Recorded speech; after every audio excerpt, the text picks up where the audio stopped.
లూకాసు వార్త 12వ అధ్యాయం 12వ వచనము ఇలా సెలవిస్తూ ఉంది.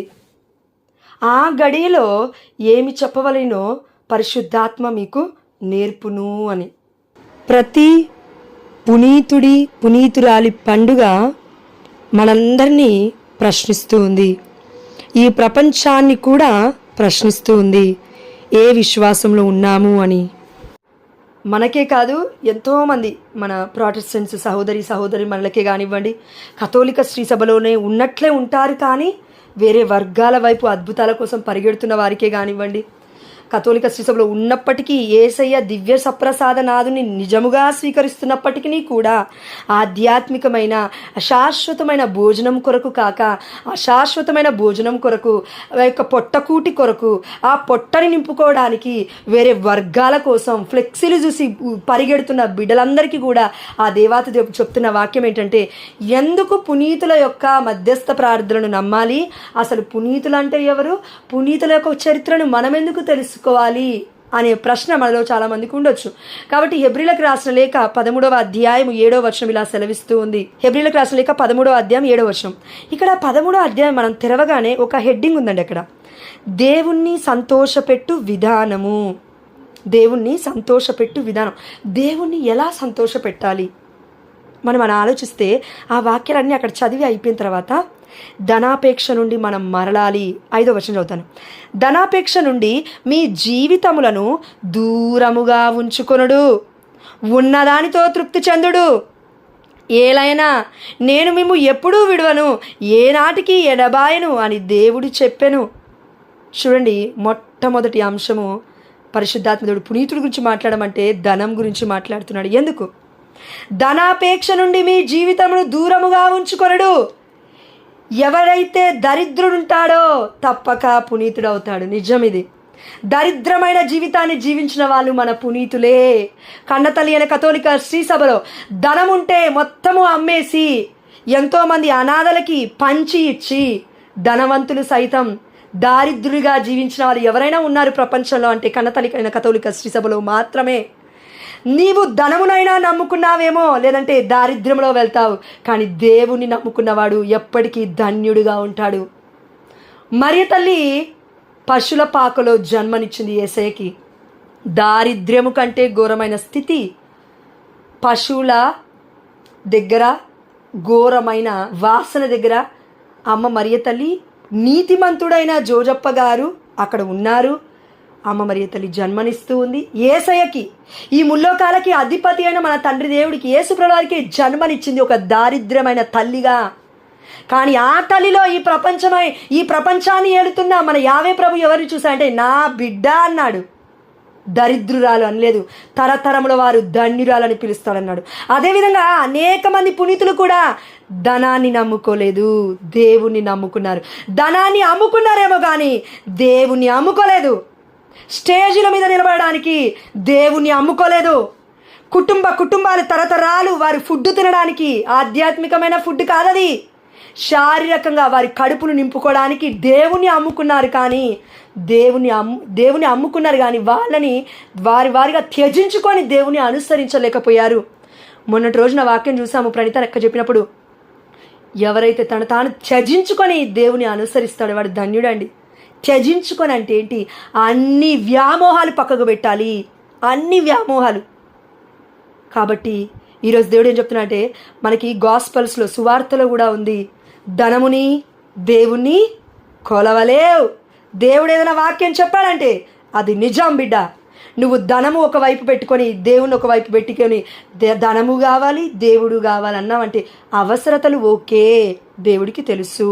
దేవుడు అన్నాడు కదా మత్తయి 6:33లో, మొదటిగా నా నీతిని నా రాజ్యాన్ని వెతుకుడు, అన్నీ మీకు అనుగ్రహింపబడతాయి. మీరు అడగకముందే దేవుడికి మీకు ఏం కావాలో తెలుసు. మనము ఏం అడుగుతున్నామో దేవుడికి తెలుసు, ఏం అడగబోతున్నామో మీకు తెలుసు. ఇప్పటివరకు అక్క ప్రార్థించింది కదా, దేవుడు ఒకే రీతిగా ఉంటాడు, నిన్న నేడు రేపు ఒకే రీతిగా. దేవులో మార్పు లేదు, మనలో ఏవో మార్పులు ఉన్నాయి. అందుకే కన్నతల్లి అయిన కథోలిక శ్రీ సభలో పునీతుల్ని దేవుడు ఎందుకు లేవనెత్తాడంటే, చచ్చిపోయినప్పటికీ శవాలను లేవటలేదు. దారిద్ర్యమైన జీవితంలో జీవించారు.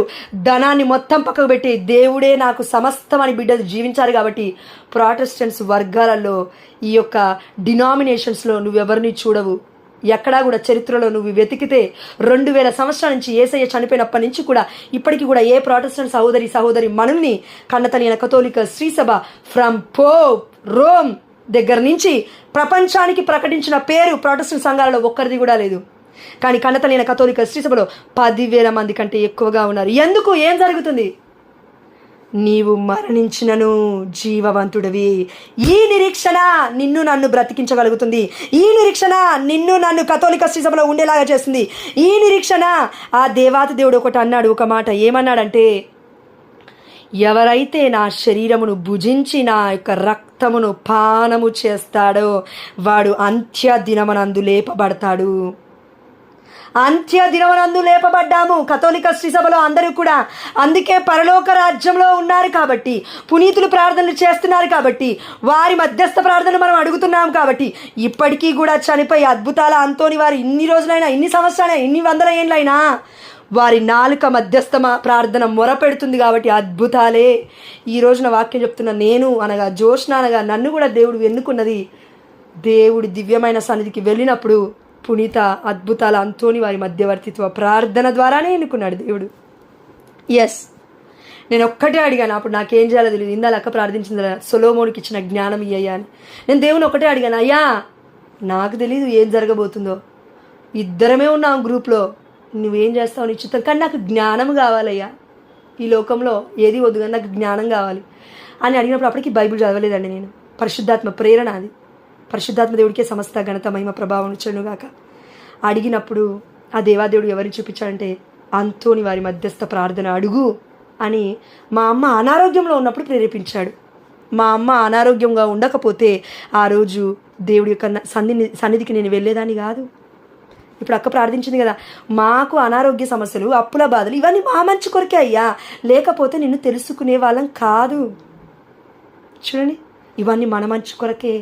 ఇప్పుడు బాధపడతావు, ప్రతి కీడుని కూడా దేవుడు మేలుగా మారుస్తాడు. ఆమె హల్లెలూయా. అలానే పునీతుల గురించి ఎందుకు తెలుసుకోవాలంటే, ధనాపేక్ష లేదు వారికి, దారిద్ర్యంలో ఉన్నారు, జైళ్ళల్లో లేఖనాలు రాశారు, దేవుడి చిత్తము చేయడానికే బ్రతికి చచ్చారు వాళ్ళు. కానీ ఎప్పుడూ కూడా నేను బ్రతకాలి, నా పేరు బ్రతకాలి, నా పేరు ప్రతిష్టలు ఎక్కడ పోయినా స్టేజ్ల మీద, నేను మైక్ల మీద మాట్లాడాలని ఏ పునీతుడు కోరుకోలేదు.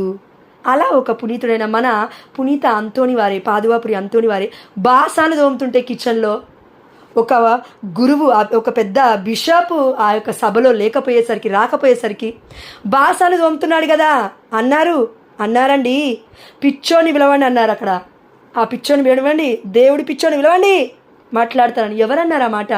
పరిశుద్ధాత్మ ప్రేరణ ఇచ్చాడు, కానీ పిచ్చోడు అని ఆ వ్యక్తి అన్నాడు.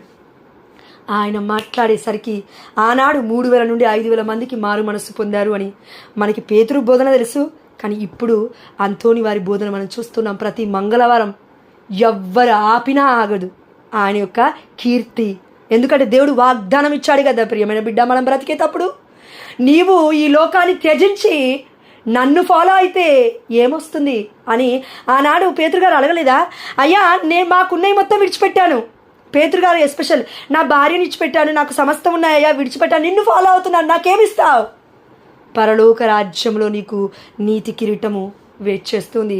పౌలు గారు కూడా మనతో అన్నారు, నా కొరకు పందెపు బహుమానము వెయిట్ చేస్తూ ఉంది. బహుమానం పేరు నీతి కిరీటము. ఈ కిరీటము దర్శన గ్రంథం 12వ అధ్యాయంలో మరియ తల్లి యొక్క తలపైన 12 నక్షత్రములు గల కిరీటం ఉందంటే నమ్మరు. దేవుడు పెట్టాడమ్మా దర్శన గ్రంథంలో. దర్శన గ్రంథం ఏంటి? దేవుడి దేవాలయం, దేవుడి లోకము, నూతన యెరూషలేము. అక్కడ యోహాను గారు, దేవుడి ప్రియమైన శిష్యుడు, చూస్తూ ఉన్నాడు ఈ దర్శనాన్ని, ఇది లిఖించి ఉన్నాడు.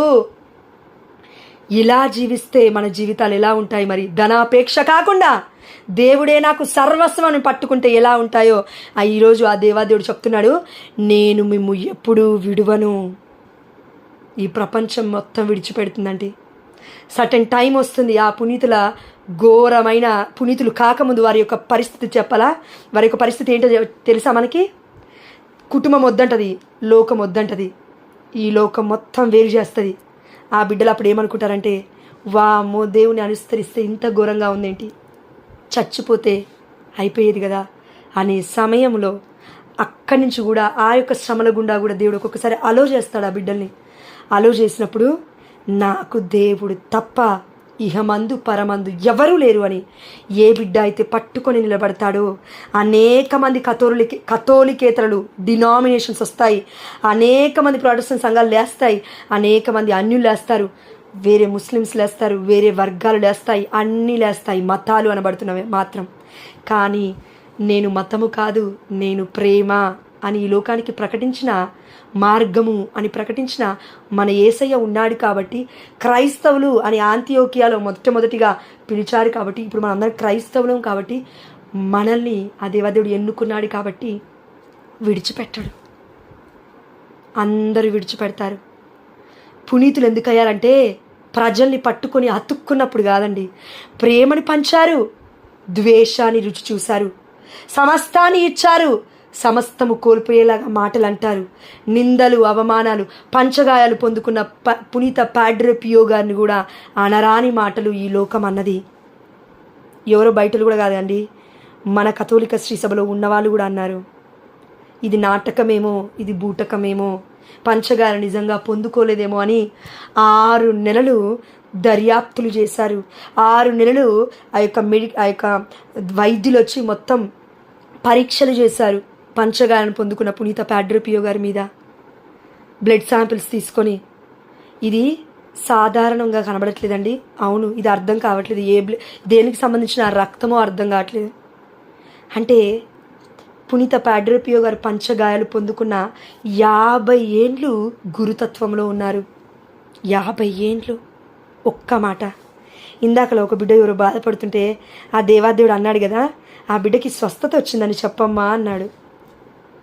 ఆ బిడ్డ స్వస్థత పొందుకోకపోతే వామ్మో ఏంటి నా పరిస్థితి, ఇలా నొస్తుందేంటి నడుము, ఇలా నొస్తుందేంటి కాలు, ఇలా నొస్తుందేంటి తల, ఇలా ఏంటి నాకు జ్వరం ఇంత అయిపోయిందేంటి, వామ్మో నేను పడిపోతున్నానేంటి, వామ్మో నేను చచ్చిపోతున్నానేంటి అంటున్నాం కదా. మాటలు లేవు, మాట్లాడుకోవటాలు లేవు. యేసయ్య పొందిన పంచగాయాలు 9 గంటలు లేదంటే 3 గంటలు లేదంటే స్లీవ మీద ఉన్న 3 గంటలు ఆ పంచగాయాల నుండి రక్తము కారుతుంటే, తండ్రి నా ఆత్మను నీకు అప్పగిస్తున్నానని చెప్పిన యేసయ్య ఎక్కడా? యేసయ్యని అనుసరించిన పునీత పాడ్రే పియో గారు 50 ఏండ్లు కూడా పంచగాయాల నెప్పుని పొందుకున్న మన పునీతుడైన పాడ్రే పియో గారు ఎక్కడా? కరెక్ట్గా ఆలోచిస్తే యేసయ్య అంత గొప్పవారు కాదు, కానీ డెప్త్గా ఆలోచించండి, అసంభవం ఇది, అసాధారణం ఇది. ఒక వ్యక్తి పంచగాయాలను పొందుకొని రక్తము కారుతుంటే, నొప్పి వస్తుంటే, 5 ప్లేస్ నుండి పొడుస్తూ ఉంటే, గుణపాలు దిగినట్లుగా నొప్పేస్తుంటే, వామ్మో కోమాలోకి వెళ్ళిపోయే స్థితి. కానీ బ్రతికి అనేక మందికి పాప సంకీర్తనలు 16 గంటలు ఇచ్చాడు, తీసుకున్నాడు పాప సంకీర్తనలు.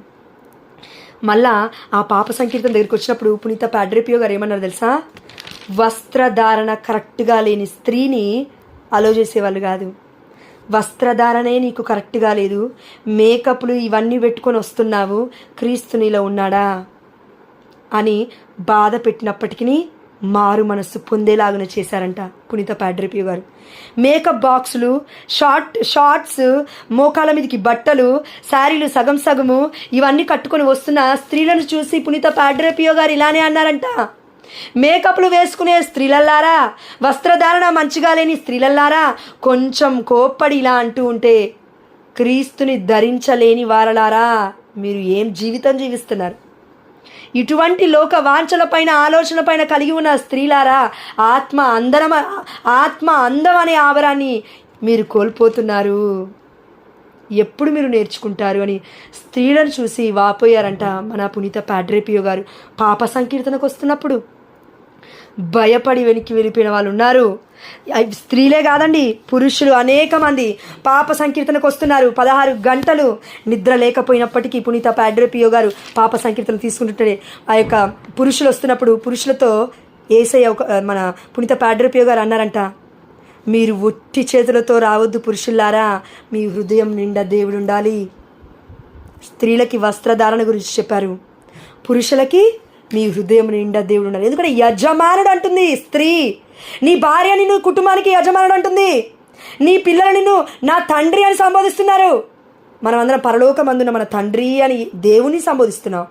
అలాంటి పేరు పెట్టుకున్న నీవు కుటుంబానికి యజమానుడిగా ఎలా జీవిస్తున్నావు అని పాప సంకీర్తనకు వచ్చిన వాళ్ళండి హృదయం మొత్తం కరిగిపోయి కన్ఫెషన్ తీసేవాళ్ళంట. ప్యాడ్రే పియో గారు మాట్లాడితే అలా లక్షలాది మంది ప్రజలు కదిలొచ్చారు. పునీత ప్యాడ్రే పియో గారు పాప సంకీర్తనలు కూర్చున్నప్పుడు అనేక మంది వచ్చి ఇచ్చారంట. ఇంకో పెద్ద మిరాకిల్ ఏంటంటే వాళ్ళు వచ్చి కూర్చున్నప్పుడు పాప సంకీర్తన తీస్తుంటారు కదా, చిన్న చిన్న పాపాలు ఒప్పుకునే వాళ్ళంట, పెద్ద పెద్ద పాపాలు మనసులోనే పెట్టుకునే వాళ్ళంట. పెట్టుకుని ఇది అవ్వదులే అనుకునే వాళ్ళంట. పునీత ప్యాడ్రే పియో గారు ఆత్మలను చదవడం దేవుడిచ్చిన వరం. ఆత్మలో వారి ఆత్మలో ఇప్పుడు ఏం ఆలోచిస్తున్నారో వాళ్ళు, ఆ ఆత్మలో ఉన్నది పరిశుద్ధాత్మ దేవుడు కదా రివీల్ చేసేది. పరిశుద్ధాత్మ చెప్పగానే నువ్వు ఈ పాపం చేశావు, అవునా అంటే అవునని, మరి ఒప్పుకో అనేవాడంట. నువ్వు చెప్పావు కదా అయ్యా అంటే లేదు ఒప్పుకో, నీ నోటితో ఒప్పుకో అనేవాడంట పునీత ప్యాడ్రే పియో గారు.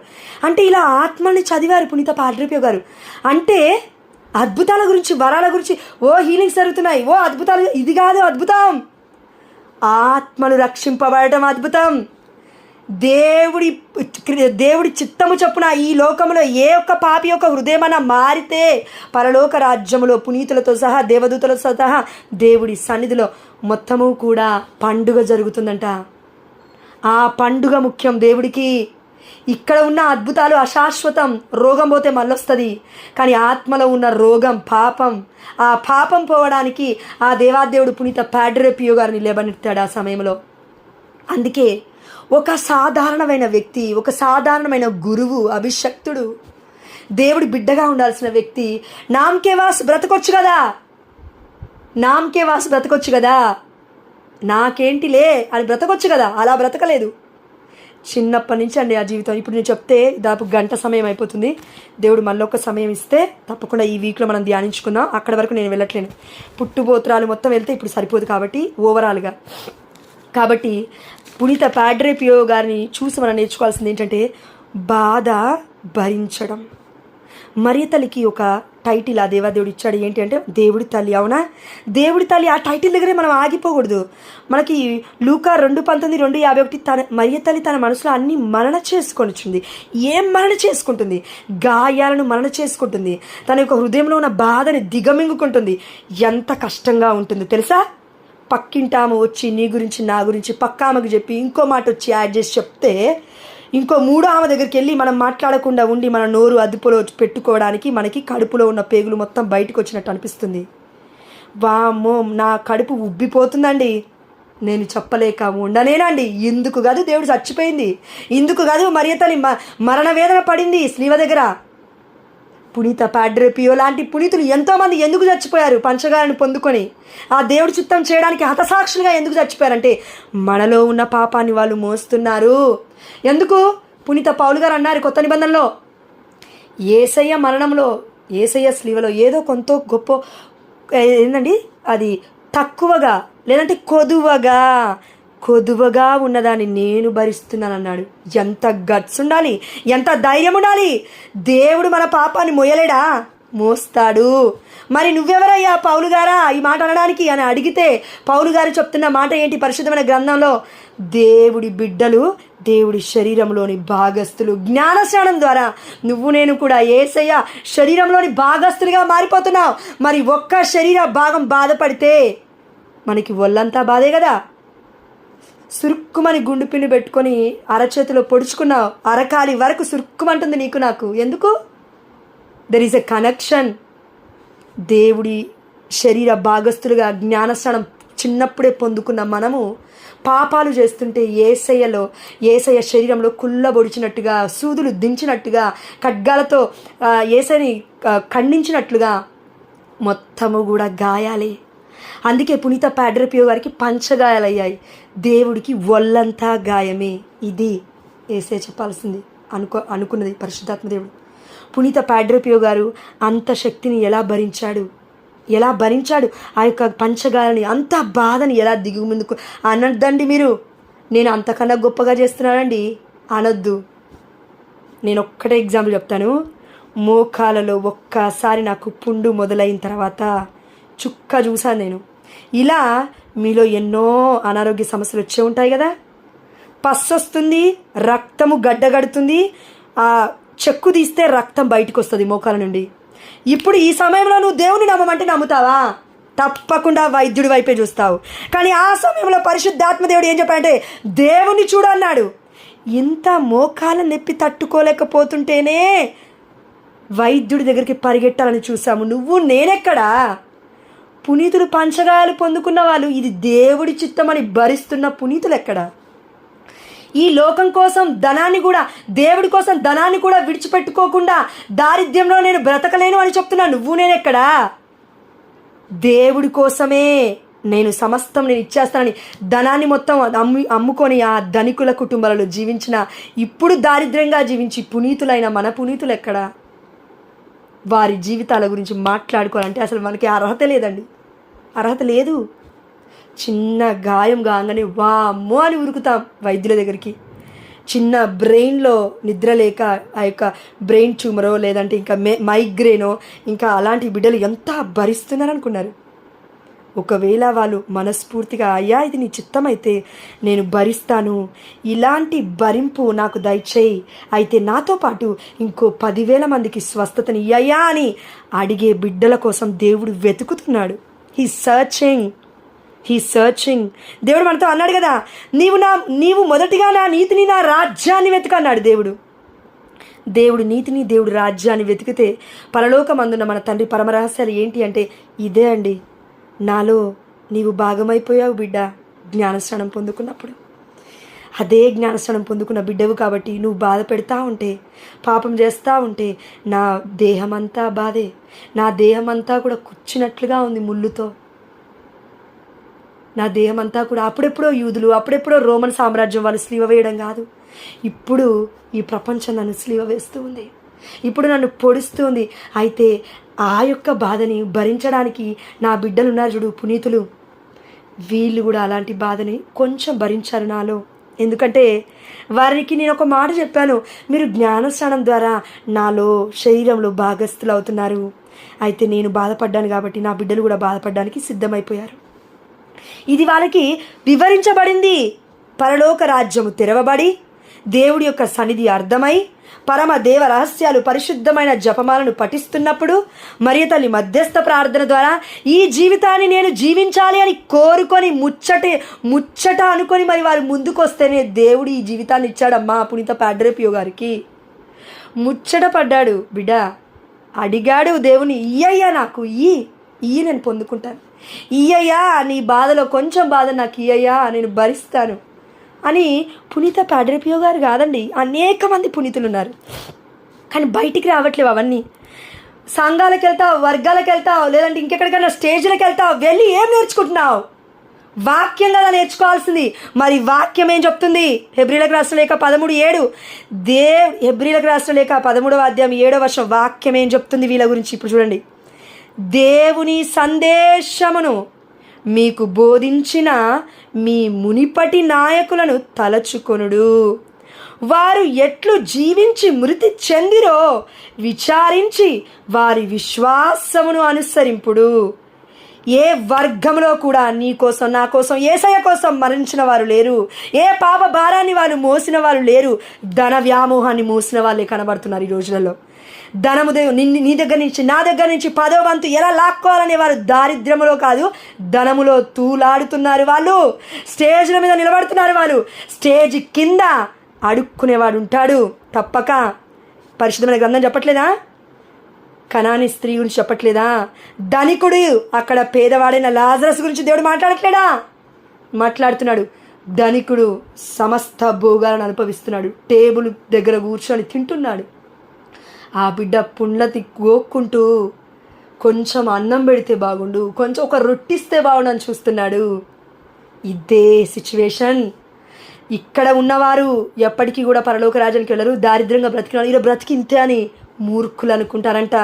సొలొమోను జ్ఞాన గ్రంథం, సిరాపుత్రుడైన యేసు జ్ఞాన గ్రంథం చెప్తుంది. ఎవరైతే ఈ లోకంలో పిచ్చి వాళ్ళలాగా బ్రతుకుతారో, దారిద్ర్యంలో బ్రతుకుతారో, వేరే వాళ్ళకి ధనికులకు వారు ఎలా కనబడతారు తెలుసా? ఎందుకు శాపం వచ్చిందేమో, పాపం వచ్చిందేమో, పాప సంకీర్తన తీయలేదేమో, ఇది వచ్చిందేమో, అది వచ్చిందేమో అంటారంట వాళ్ళు. వాళ్ళకి తెలియని రహస్యం ఏంటంటే దేవుడి చిత్త ఆ బిడ్డలు ఈ లోకంలో చేస్తున్నారు కాబట్టి దేవుడు పరలోక రాజ్యంలో అబ్రహాము ఒడిలో కూర్చోబెట్టుకున్నాడు లాజర్ని, పేదవాన్ని పుండ్లతో గొక్కుంటున్నాడు. యోబు గొక్కలేదా? ఎంతమంది లేరండి మన కనతలైన కథోలిక శ్రీ సభలో. ఆల్ఫోన్స్ అమ్మగారు చూడండి, ఆమె దేహం మొత్తము కూడా రోగాలే. ఒక రోగం కాదు, మలేరియా, డయేరియా, ఇంకేదో అంటారండి దాన్ని, ఇంకా లోపల ఏదో పేగులు మొత్తం కలిసి వేస్తున్నట్టుగా నొప్పి అంట. ఆ తల్లి మధ్యస్థ ప్రార్థన అడిగితే అందరికీ స్వస్థతలే. మొట్టమొదటి స్త్రీ ఆల్ఫోన్స్ అమ్మ భారతదేశంలో. ఆ స్త్రీ మధ్యవర్తిత్వ ప్రార్థన అడిగితే అదేంటి పాపాత్ములకి స్వస్థతలు రావడం ఏంటండి? దేవుడు కదా ఇవ్వాల్సింది స్వస్థత. ఆమె మధ్యస్థ ప్రార్థన అడిగితే ఎందుకు స్వస్థతలు అవుతున్నాయి? భరిస్తుంది బాధని, ఒక్క మాట కూడా నోరెత్తి పలకట్లేదు. దేవుని అంటాం కదా, మాట పలుకలేదా ఏ ప్రేమ, బదులు పలుకలేదా ఏ ప్రేమ. ఎవరి కోసం ఇదంతా? ఎవరి కోసం? నిజమైన నిత్య రాజ్యం ఒకటి ఉంది. ఆ రాజ్యం 1000 ఏళ్ల పాలన. ఇది ఒక్కరోజుతో సమానం ఈ లోకంలో. అందుకే దేవుడు అంటాడు, రిట్రీట్కి వెళ్ళొద్దండి, అక్కడికి వెళ్ళొద్దండి, ఇక్కడికి వెళ్ళొద్దండి అనే వాళ్ళకి సమాధానం ఒకటే. కీర్తన గ్రంథం 84:10, దేవుడి సన్నిధిలో ఒక్కరోజు ఉండుట 1000 దినముల కంటే శ్రేష్టము. అన్ని లైన్లలో ఒక్కరోజు ఉండుట దేవుడి సన్నిధిలో 1000 రోజులతో సమానం అంట. అన్ని రోజులలో మనం ఒక్కొక్కసారి ఒకరోజు వెళ్తాం, మనం అనుకుంటాము ఒకరోజు సబాత్ డే వచ్చింది, ఆ యొక్క మన ఏమంటారు సబాత్ డే, ఎస్ లార్డ్, దేవుడి యొక్క మందిరానికి వెళ్ళే రోజు ఆదివారం రోజున వచ్చింది, విశ్రాంతి దినం, నేను పాటించాలి, దేవుడి రోజు, దేవుడు అధిపతి ఉన్నాడు నాకు, నా కుటుంబానికి. ఇదంతా పక్కకు పెట్టి నేను వెళ్ళి పార్టీలకు వెళ్తాను. కానీ ఆ ఒక్క రోజులో ఎంత ఆశీర్వాదం కావాలో అంత ఆశీర్వాదం ఆ దేవాదేవుడు నీకు నాకు దివ్య బలి పూజ ద్వారా ఇస్తున్నాడు. ఎందుకంటే there is a sacrament, there is a healing, there is a die. దేవుడు చనిపోయాడు, అక్కడ మరణిస్తున్నాడు. కల్వరిగిరి కొండ మీద ఏదైతే జరుగుతుందో అది అక్కడ జరుగుతుంది, హోలీ ఆల్టర్ దగ్గర ఆ సమయంలో. అందుకే అనేక పునీతుల మధ్యస్థ ప్రార్థనలు సలపబడుతూ ఉంటాయి. ఈ ప్రార్థన మనము వాక్యం చెప్తున్నప్పుడు ఎవరికో అండి, అంతర్గతంగా మీకు పొద్దు నుంచి ఒక వామిటింగ్ సెషన్, పొట్ట నుండి ఒక విపరీతమైన నొప్పి, మంట ఉంది. ఆ దేవాదేవుడు మిమ్మల్ని స్వస్థపరిచాలని చెప్పమని చెప్తున్నాడు. మీరు వాక్యం వింటున్నప్పుడు ఇది జరిగింది. Amen, hallelujah, thank you Jesus, praise you Lord. కాబట్టి దివ్యమైన ఆ యొక్క దివ్యమైన సన్నిధిలో ఆ దేవాదేవుడి దగ్గర ఆల్టర్ ఉంది. There is no stage, it's not a stage, అది ఒక ఆల్టర్. అది దేవుడి యొక్క దివ్య సప్రసాదము, నాదుని స్వీకరించే దివ్యమైన బలి పూజలో దివ్య విందు పాల్గొనడానికి అక్కడ బలి జరుగుతుంది, అక్కడ సాక్రిఫైస్ జరుగుతుంది, అక్కడ యేసయ్య యొక్క గొర్రెపిల్ల విందు వలె వధింపబడుతున్నాడు. అనేక మంది బిడ్డలు వచ్చి ప్రార్థన చేసినప్పుడు స్వస్థతను పొందుకొని పోతారు. ఏ స్టేజ్ దగ్గర పోయి నువ్వు స్వస్థతను అడుగుతున్నావు? ఇవ్వడు దేవుడు. ఇచ్చిన అది 2 రోజులే, ఇచ్చిన అది 3 రోజులే, ఇచ్చిన అది 4 రోజులే.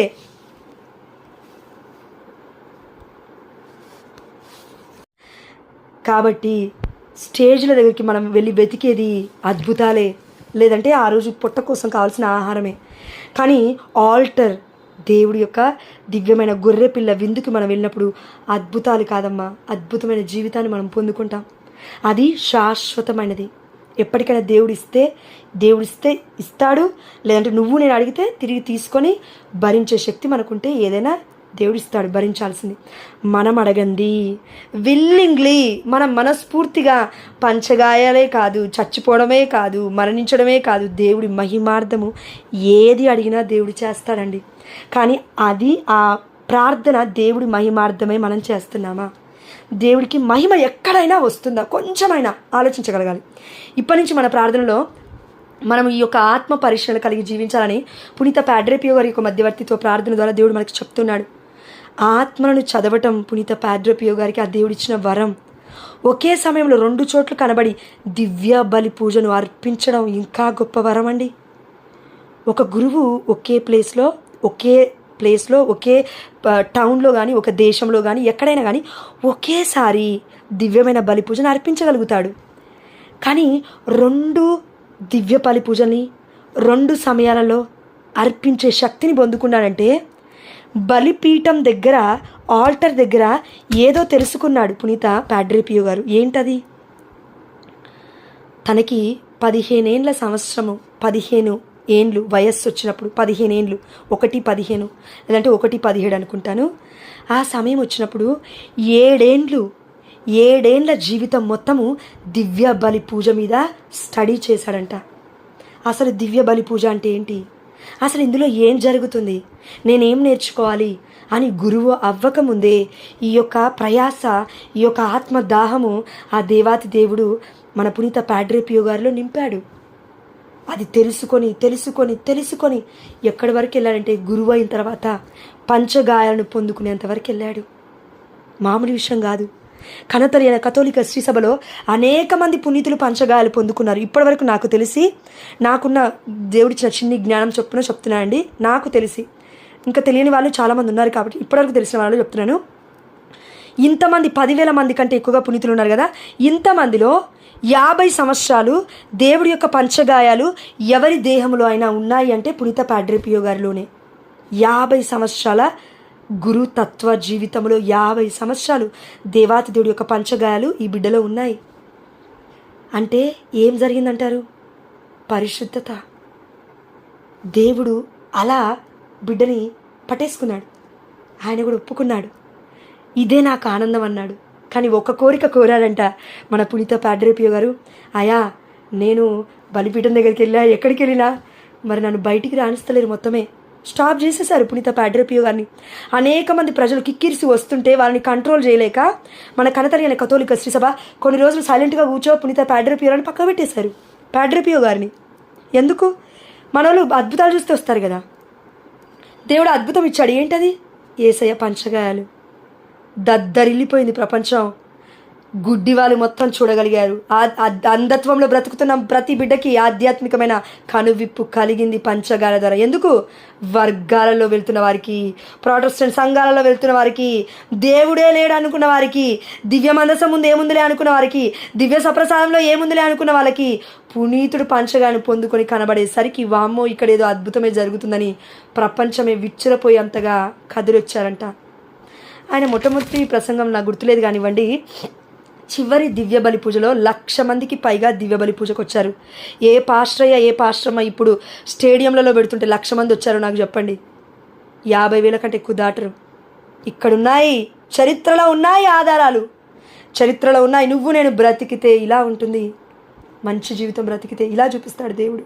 ఇది సత్యం, ఇది నిత్యమైనది, ఇది తప్పక జరుగుతుంది. ఆమేన్, హల్లెలూయా. దేవుడు చెప్తున్నాడు, వారి పవిత్ర శరీరాన్ని చనిపోయిన తర్వాత బయట పెట్టినప్పుడు 8 లక్షల కంటే ఎక్కువగా అనేక ప్రదేశాల నుంచి కదిలొచ్చారు. ఎక్కువగా ఇటలీ దేశం నుండి వచ్చారు. 8 లక్షల మందిని ఎట్ ఏ టైం నువ్వు చూడగలుగుతావా? చిన్న చీమలు పురుగుల్లా కనబడతారు. ఈవెన్ మనం పైనుండి ఆకాశం నుంచి చూసినా కూడా, ఏరోప్లేన్ నుండి చూసినా కూడా కనబడరు వాళ్ళు. 8 లక్షల మంది ఎక్కడ ఏ ప్రొటెస్టెంట్ సంఘాలలో ఉన్నారో చెప్పండి. మరి కథోలిక శ్రీ సభ క్యాథోలిక్, ఇట్స్ యూనివర్సల్, ఇది ప్రపంచవ్యాప్తంగా ఉంది. రోమ్లో పోపు గారు ప్రకటిస్తేనే పునీత పాడ్రే పియో గారికి వచ్చిన పేరు పునీత పాడ్రే పియో గారి పట్టం. ఇది ఇవ్వాలి అంటే ప్రొటెస్టెంట్ వర్గంలో ఉండి ఆ 100 మందికి 5,000 మందికి నువ్వు వాక్యం చెప్తే, నువ్వు చెప్పింది ఆ రోజు వాక్యం కాదు, అద్భుతాల గురించి చెప్పావు. దాని తర్వాత వారి కడుపు నింపడానికి నువ్వు వాక్యం ద్వారా కడుపు నింపలేదని నీకు తెలుసు కాబట్టి, వాక్యం వారి యొక్క కడుపును నింపలేదని నీకు తెలుసు, వాళ్ళకి తెలుసు కాబట్టి అక్కడ ఉన్న అన్నము పెట్టి పంపిస్తున్నావు, నువ్వు భౌతికమైన ఆహారం పెట్టి పంపిస్తున్నావు. కథోలిక శ్రీ సభ అది చేయట్లేదు. ఒక పూట పెట్టినా పెట్టకపోయినా తిండి. యేసయ్య 3 రోజుల తర్వాత 5,000 మందికి ఆహారం పెట్టాడు. మరి 3 రోజులు యేసయ్య నిద్రపోయాడా? అవును, నిద్రపోయాడు. నిజంగానే. ఎలా నిద్రపోయాడు? వారి గుండెలో నిద్రపోతున్నాడు, వాక్య రూపంలో నిద్రపోతున్నాడు. అందుకే యేసయ్యకి కాన్ఫిడెన్స్ ఉంది, యేసయ్యకి నిజం తెలుసు, అన్నీ తెలుసు యేసయ్యకి. అందుకే 3 రోజులు ఆహారం పెట్టకపోయినా కూడా ఈ బిడ్డలు ఎవరైతే వాక్యం కోసం ఉంటారో, సత్యం కోసం నిలబడతారో వారికే నేను అన్నీ ఇస్తాను, సమకూరుస్తానని 3వ రోజున మొత్తము కూడా ప్రసంగం అయిపోయిన తర్వాత ఈ యొక్క అశాశ్వతమైన ఈ లోక ఆహారం పెట్టాడు. అప్పటి వరకు శాశ్వతమైన ఆహారం వాక్యాన్ని పెడుతూ పోషిస్తూ 3 రోజులు అక్కడ వారు పచ్చి గడ్డి మీద కూర్చునేలాగా చేశాడు యేసయ్య. మన జీవితాలంతే. పచ్చి గడ్డి మీద ఉన్నాం మనం కథోలిక శ్రీ సభ అనగా. ఎండు గడ్డి మీద లేం మనం, పచ్చి గడ్డి మీద ఉండి నిజమైన సత్యమైన వాక్యం మనం వింటున్నాం. స్వస్థతలు జరుగుతాయమ్మా, జరుగుతాయి. Time, there is a grace. In his time దేవుడి సమయములో అద్భుతాలు జరుగుతాయి.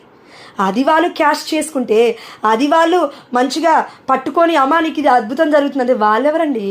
ఇప్పుడు నేను ఉన్నానండి, మీకు చెప్తున్నాను ఏంటి, మీకోసం రోజు 24 గంటలు ప్రార్థన చేసి మీకు అద్భుతాలు జరిగాయి, లేదంటే మీరెవరో కూడా నాకు తెలియదు, గ్రూప్లో జాయిన్ అయిన నెక్స్ట్ డే మీకు అద్భుతం జరిగిందని చెప్తే జోష్న ఎలా ప్రార్థన చేసింది నీకోసం? ఆమె పుట్టి 30 ఏళ్ళు కూడా కాలేదు, అయితే 30 ఏళ్ళ నుంచి నీ గురించి ప్రేయర్ చేసిందంటావా? దేవుడు గొప్పతనం అమ్మ అది. దేవుడు పిలిపించుకున్నాడు వాళ్ళని పరిచర్కి. అందరినీ కథోలిక శ్రీ సభకి తీసుకెళ్ళండి, ఇది అశాశ్వతమైన ఆహారము, ఇది శాశ్వతమైన ఆహారం కాదు మీరు పెట్టేది, మీరు దివ్యమైన బలిపూజకి రావాలి అని వారికి దేవుడు చెప్తున్నాడు. కానీ వారి యొక్క చెవులు వినట్లేవు. ఎందుకు? ధనాపేక్ష. నా బిడ్డలు బిడ్డలు బిడ్డలు బిడ్డలు బాగుపడాలంటారు కానీ, తరతరాలు కూడా బాగుండాలంటారు కానీ, తరతరాలు నీవు ధన్యురాలవమ్మా అని ప్రకటించిన ఒక్క మాట మరియతల్లి గురించి ఎందుకు ప్రకటించట్లేరు మరి ఈనాడు ఉన్న ఈ వర్గాలు? అందుకే కాదు దేవుడు చచ్చిపోతుంది ఇప్పటికి కూడా, అందుకే కాదు దేవుళ్ళు ముళ్ళు గొడవడుతున్నాయి ఇప్పటికి కూడా అసత్య ప్రవక్తల ద్వారా. అందుకే దేవుడు అంటున్నాడు చూడండి, హెబ్రీయులకు రాసిన లేఖ 13:7 దేవుని సందేశమును మీకు బోధించిన. మనకెవరు బోధించారు? కన్న తల్లి అయిన కథోలిక శ్రీసభ బోధించకుండా ఏ వర్గం మొదటిగా వచ్చి బోధించింది? అపోస్తలత్వంపై కట్టబడిన ఈ కథోలిక శ్రీసభపై ఉన్న మరణాలు, వారి యొక్క ఘోరమైన చావులే కదా మనకి ఆదర్శాలు. యేసయ్య వారికి బోధించిన బోధనలు వాళ్ళు రాసుకోలేదు. 3.5 సంవత్సరాలు యేసయ్యతో ఉన్నప్పుడు పరిశుద్ధాత్మదేవుడు మీ మీదకి వచ్చినప్పుడు మీకు సమస్త విషయములను జ్ఞప్తి అందు తెస్తాడు. యోహాను సువార్త 14:28 అనుకుంటాను.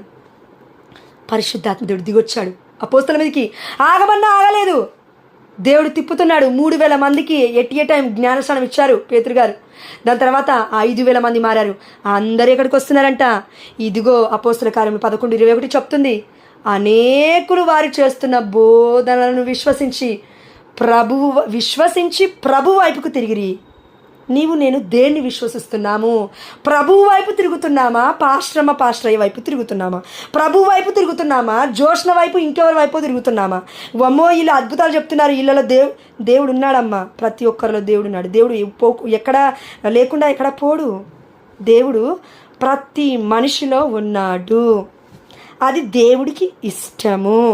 ఈ ప్రపంచాన్ని మొత్తం చేసింది దేవుడే అయినప్పుడు, ఈ ప్రపంచాన్ని మొత్తం చేసింది మన యేసయ్య అయినప్పుడు, ఆది కాండంలోనే దేవుడు ఉన్నాడని చెప్తున్నాడు కదా. ఆదిలో నేనున్నాను, ఆది పుట్టకముందు నేనున్నాను.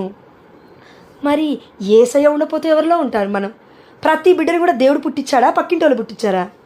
సాతాను శక్తులు పుట్టించాయా? దేవుడు పుట్టించాడు. పరలోక రాజ్యంలో ఉన్న దేవదూతల సైతం కూడా దేవుని స్తుతిస్తున్నారు కదా. దేవుడు పుట్టించాడు. పుట్టించిన యేసయ్య సృష్టికర్త కాబట్టి మనం స్తుతించాలి. నువ్వు నేను చేయాల్సిన మినిమం బాధ్యత, ఇది చేయకపోతేనే బంధకం, ఇది చేయకపోతేనే అశాశ్వతం, ఇది చేయకపోతేనే డెలివరెన్సెస్ ఉండవు, ఇది చేయకపోతేనే మన కుటుంబంలో శాంతి సమాధానం ఉండదు. ఎందుకండి మనం ఇట్లా జీవిస్తున్నాము అంటే, చేయాల్సిన పని సక్రమంగా చేయి. నువ్వు నేను చేయలేని పనిని దేవుడు చేస్తాడు. చేయాల్సిన పని కూడా చేయకపోతే, గ్రూప్ ఉన్నప్పుడు ప్రార్థనలో జాయిన్ అవ్వకపోతే, దేవుడు నీకు నాకు ఇచ్చిన మినిమం బాధ్యతని వర్తించకపోతే, అన్నీ కూడా దేవుడే చేసుకుంటాలే అనుకుంటే ఎలా అమ్మా దేవుడు చేసేది? నీకు నాకు దేవుడు శక్తిని ఇచ్చాడు కదా, పరిశుద్ధాత్మని ఇచ్చాడు కదా, ఇచ్చి చెప్పాడు కదా, ఇది చేయి అంటాడు.